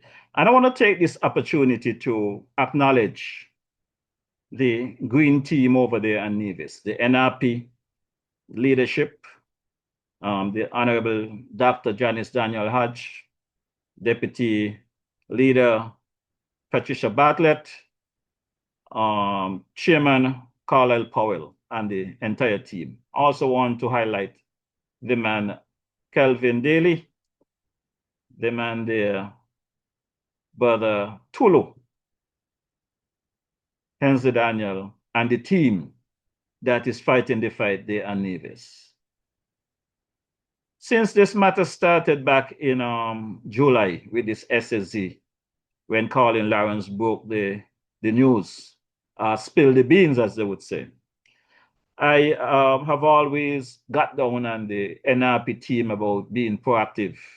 I think they are very quiet on a lot of things. The hospital wing, that should have been something that should have stayed on the hot seat. The Van Samway International Airport, amongst other things, should have been in the public domain constantly on a daily basis. However, I have to give them credit for their approach so far with this SSZ matter. Some weeks back, I attended a rally downtown Charlestown there where they had a very respectable crowd, though the blue team might try to discredit their efforts. I know for what I have experienced with Nivisions and from my experience with the NRP, that was a big deal. So I want to thank them for their efforts in bringing awareness to the people of St. Kitts and Nevis, home, locally, regionally, and international. And just the same, last Friday evening, I journeyed across to Nevis again as I received invitation to attend a rally there at the Hard Court in Brown Hill. And my good people, from my perspective, I want to thank Brother Jeff Pemberton, who is the husband to Patricia Bartlett. Though I am a good driver and I can drive myself, he makes sure that he picked me up and took me around and make sure I was well taken care of while I was in Nevis. That's something that Astro used to do and Miko used to do. But now Jeff has taken up, and also Mikey Slack, but Jeff has taken up that way. Now, when we enter Brown Hill, just before we turn onto the road where the meeting should have been, the rain poured down. You would think it was Hurricane Melissa back again, and it rained for a very long time. This was somewhere close to the start of the meeting. So we thought that that rain would have affected the turnout and stuff like that, and maybe it did. But why I say the rain may not have affected the turnout, because the amount of people that I saw for myself at the meeting, in cars outside, in the buses, while the rain is falling, listening to the presentation of the various speakers, I was moved. And again, I want to say kudos to the NRP and the team, the executive, and the people of Nevis that took the time to come out and represent themselves. I want to particularly thank the Gaskells. Mr. Gaskell and his son there, Charles, came out. I met him for the first time. He was happy to meet the DJ. Just the same, I was happy to meet him. And Charles Gaskell himself put down a great presentation. Unfortunately, my boat was damaged. I couldn't drive myself back to St. Kitts, sail myself back to St. Kitts from Navy. So I had to go and take the ferry back across the waters. So I had some time that I did not really get to spend with certain individuals. But I really want to thank the people of Nevis. I want to thank the man Carbo that came out as well and make sure that the DJ was okay. But right about now, we are after the 2-hour mark. You know, we are already past the 2-hour mark in this regard. And I don't want to get into other topics that I cannot complete or conclude. So at this point in time, I'm going to just drop a track by my boy, the legend, the big one. New track, The Too Thin Skin, by the man, The Big Lies.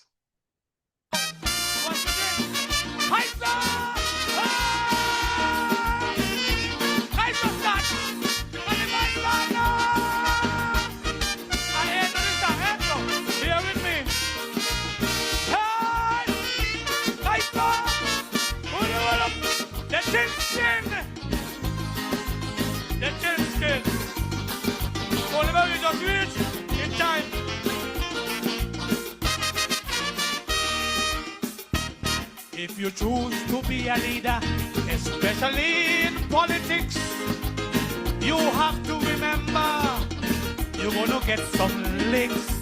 People will question your intention. They will second guess your motivation.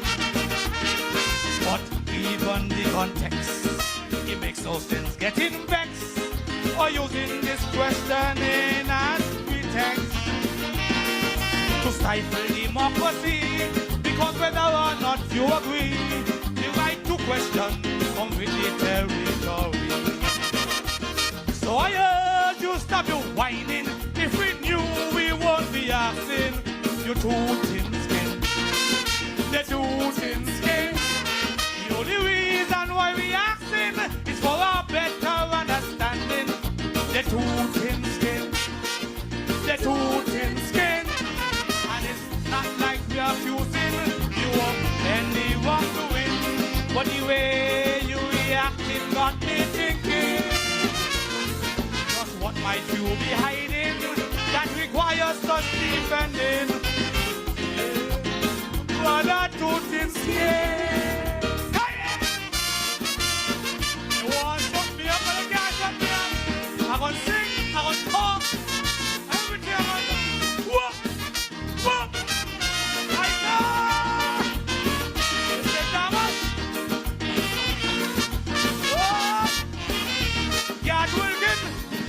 Leave me wife alone. If I give you some bad ones, be afraid nobody.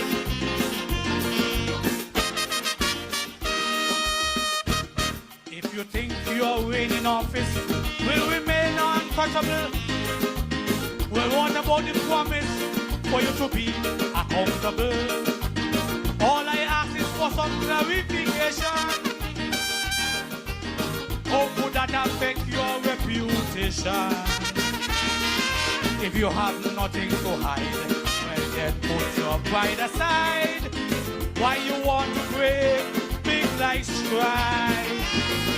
You were elected to serve, to do a very job you deserve. To the democracy, that is what we deserve. So I urge you, stop your whining. If I knew, I won't be asking. They're too thin skin. They're too thin skin. The only reason why I'm asking is for a better understanding.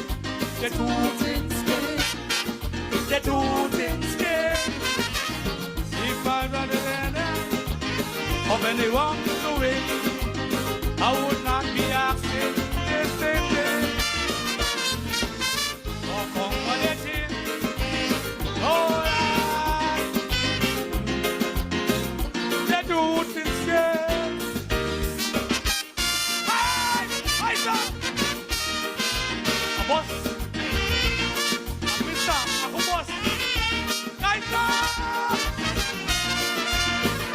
this one is for me, my good friend, Dr. Joe, my friend, Dr. Joe. Hey, sir. First time.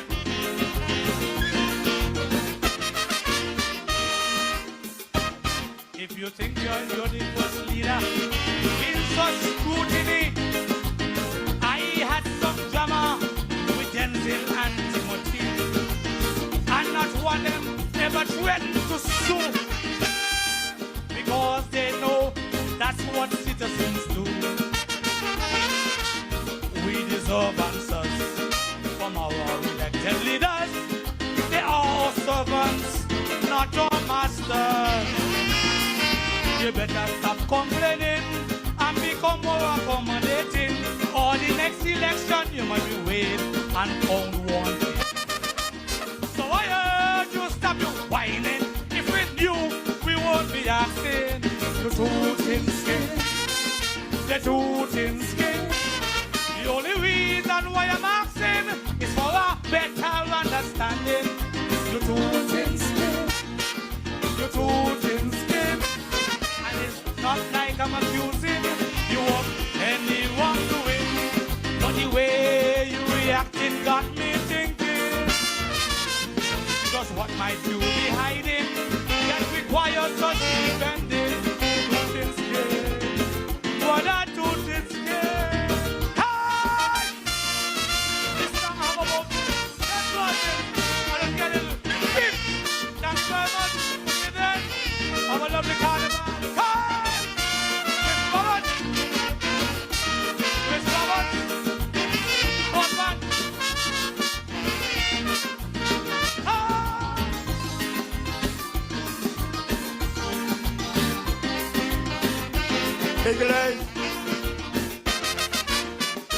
Travel. Yes, man. Too skin, too thin skin. And you know what? Let me drop this clip here from my boy, Brother Malvern Combs of St. Thomas's Virgin Islands, the man from the Spectrum Band. Hey, this is Malvern from Spectrum Band, and you're listening to DJ Marisha, playing you the best in Caribbean music. You got that. Hey, this is Malvern from Spectrum Band, and you're locked into DJ Marisha. Keep it locked. Keep it locked right there. And let's take a run across here to my icon there, the man himself, Brother Garfield Alexander, Dr. Garfield Alexander to be exact. Let's take a listen to Dr. Garfield and his predictions. DJ Marisha, I don't want you guys to take your eyes off him. Remember, he's been around for some time. Let's go back to COVID and lockdowns. The gentleman came in, was locked down in quarantine, and then realized the total hypocrisy, tyranny, and oppression of the then administration during our most horriblest time. Spoke out. Not only spoke out, became an activist. And then you know what he did? Organize and centralize. And he never stopped organizing and centralizing until Timothy was gone. I don't even want to talk about the involvement he had before and the Douglas administration and the Harris. We ain't gonna talk about that. I'm just talking that during COVID, that man, both on this front, locally, and in the US, waged war against tyranny and oppression.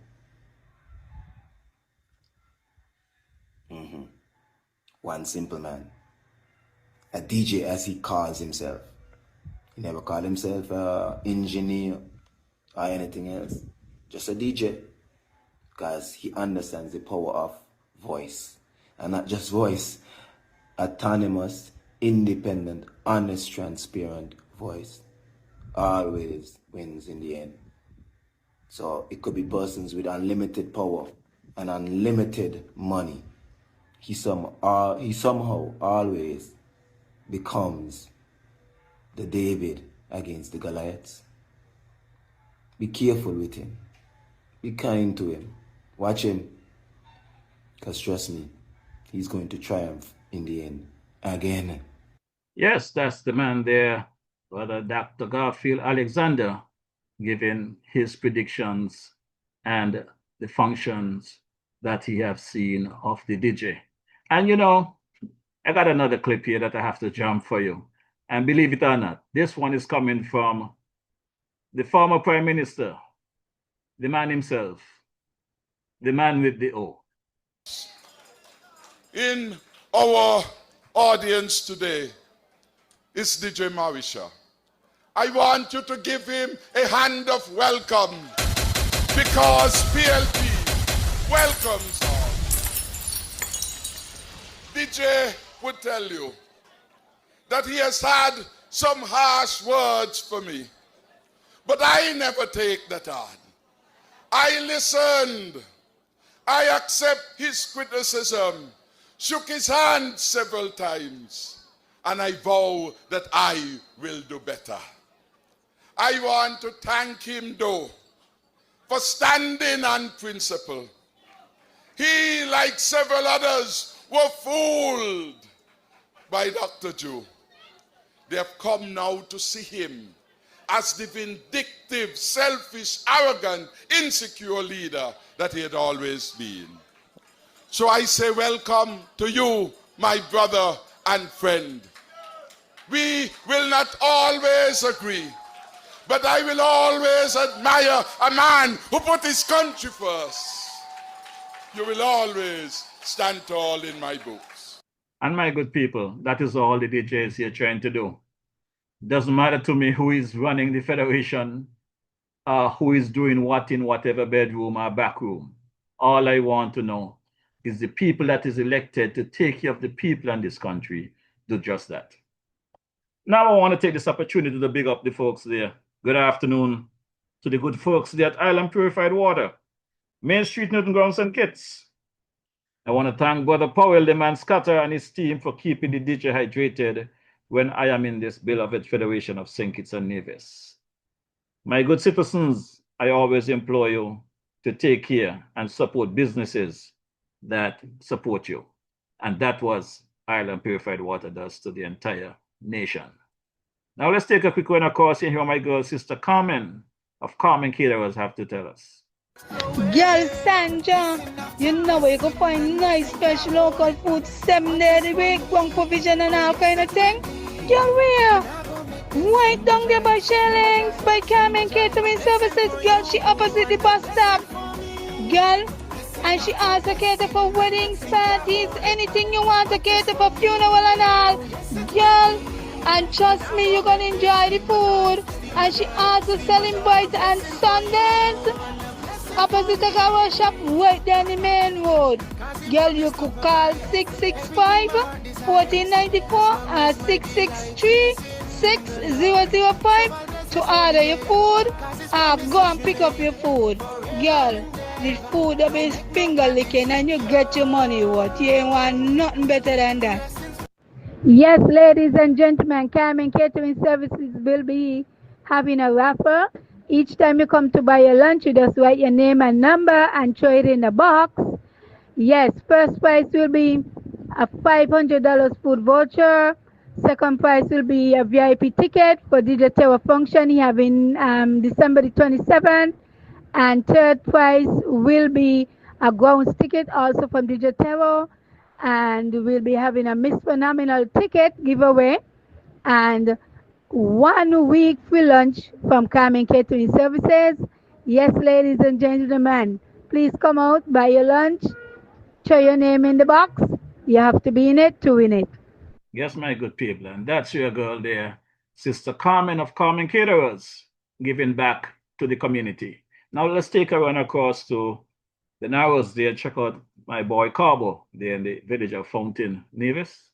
Cabos, located at Fountain Village in Nevis, is the go-to spot for your Saturday treats. Tantalize your taste buds with his delectable Cabos Delicacy Goat Water. Or, if you prefer some soul food, then Cabos Punji and Fish is definitely the way to go. Call ahead and reserve at 869-663-9694. Then make your way over to Cabos and enjoy the vibrant atmosphere while you savor your delicacy.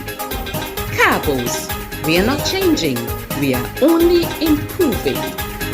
Food all over, food all over, you got the food all over.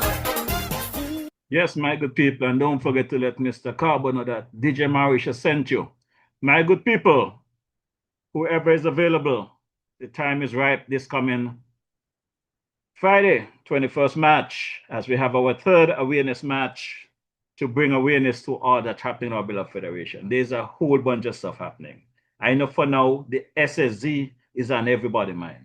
The divisions, the Kittitian, people regionally, in the diaspora, people are calling. People are concerned about the SSZ. But believe it or not, there's a lot more issues in our beloved federation. We have the issue of the Reginald Francis matter down at New Guinea. We got the Glen Barrow court case. There's some update will be coming on that shortly.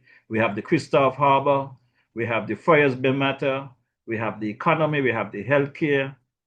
Trust me, there's a lot to talk about. So you all have more than enough reason to come out and take a walk with the DJ, have a drink, and have a chat. Let's do it this coming Friday. Let's take a listen. Let's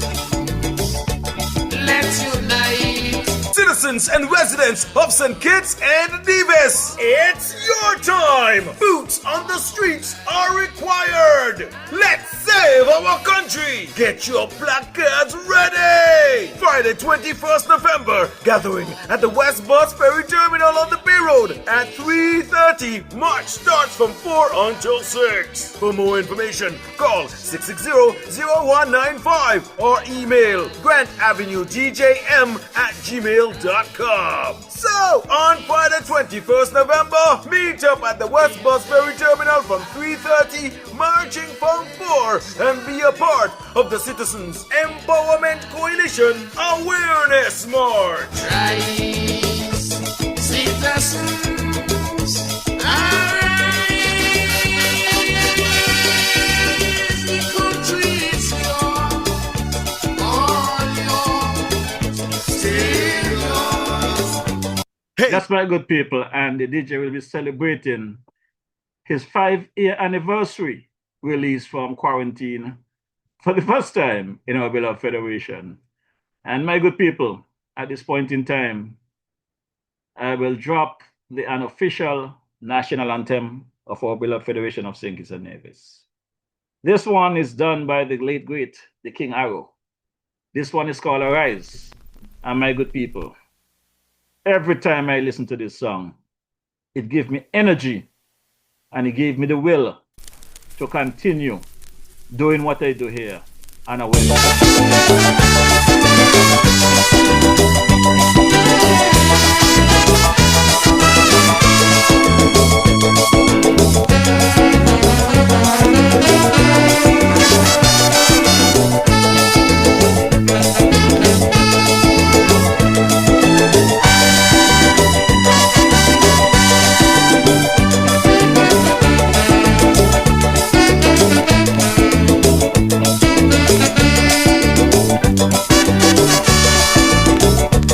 Would you stand up and see your country dying and never lend a helping hand?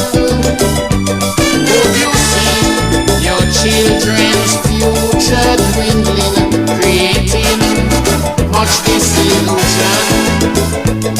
Or would we watch on idly, disregarding our self-sufficiency? Administration, wrecking all and no. I said no, not at all. Citizens, let's unite and stand up for rights, all our lives and our lives. Let us reintegrate and correct our mistakes. Reunification, building a brand new nation. We'll move on together hand in hand. Rise, citizens, arise. The country is yours, all yours, still yours.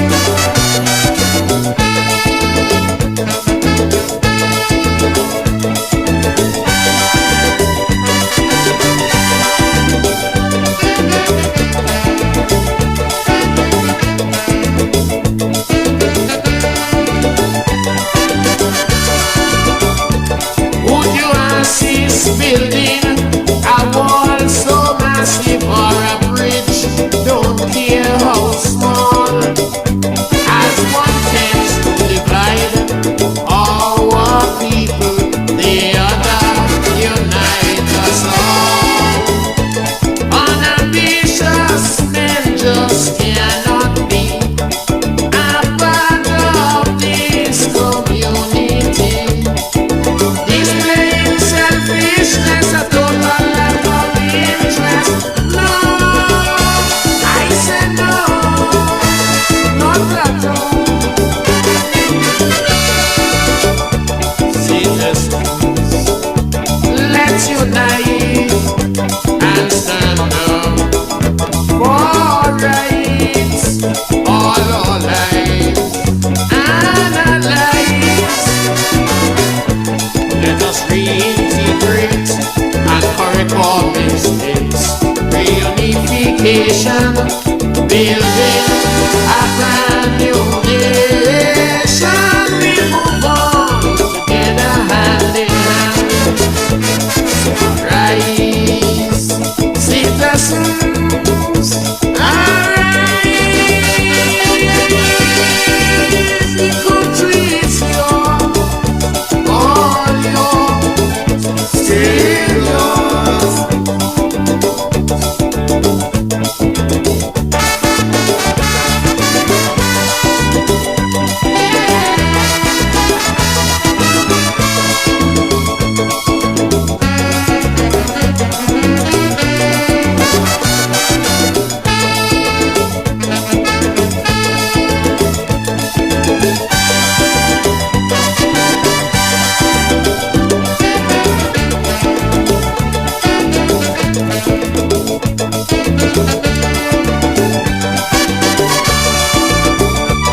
Can your conscience be clear? Indulging corruption or misusing public office, being accused of unemployment and crimes, or disrupting a citizen's peace. Oh, my country in this harmony, separated politically. Hatred for a brother, cannot love each other. No, I say no, not at all. Citizens, let's unite and stand up for rights, all our lives and our lives. Let us reintegrate and correct all mistakes. Reunification, building a brand new nation. We'll move on together hand in hand. So rise, citizens, arise. The country is yours, all yours, still yours.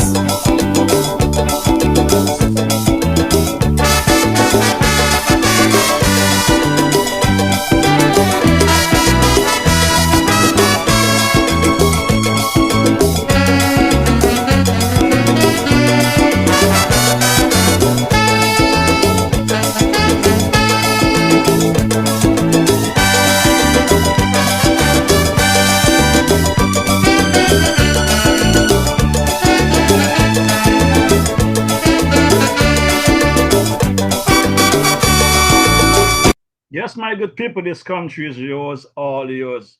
I want to send some greetings here to my boy, the man Carlton Dupont, aka the Talk Puppy there. The man Brother Dupont, I understand he is dealing with some issues at the moment. I want to wish him God's blessing and a speedy recovery. Also, my boy Scully, I also understand that you are dealing with a matter as well. Wish God's blessing and you want a speedy recovery as well. Want to touch my boy Tango there. Tango Tire Shop, Westbourne got St. Kitts there. The man Romeo Paris Pharmacy there as Westbourne got as well. Sister Gloria Hutchinson there. Smart Fit right there, Central Street, right next to Skelec. Remember, you go there and get your clothing and everything like that. I also want to big up my boy Dr. Cooper there. Over there, Cooper's Gibbons Hill Dip Bay. You want to get some good food and a place to hang and have a drink, just check out Brother Cooper. Let him know DJ Marisha sent you. I also want to big up my boy, the Mangijo's down there, Main Street, Main Street, Old Roads, police station, up there, the police station area, Station Street, Old Road. They check him for his cook-up and his nice drinks and barbecue there on a Saturday evening. Night till the place is open. Check him out, let him know DJ Mauritius sent you. So my good people, until such time as we link on Friday at the match, we'll talk. And for those of you who not in the area, see you next Wednesday, same place, same time.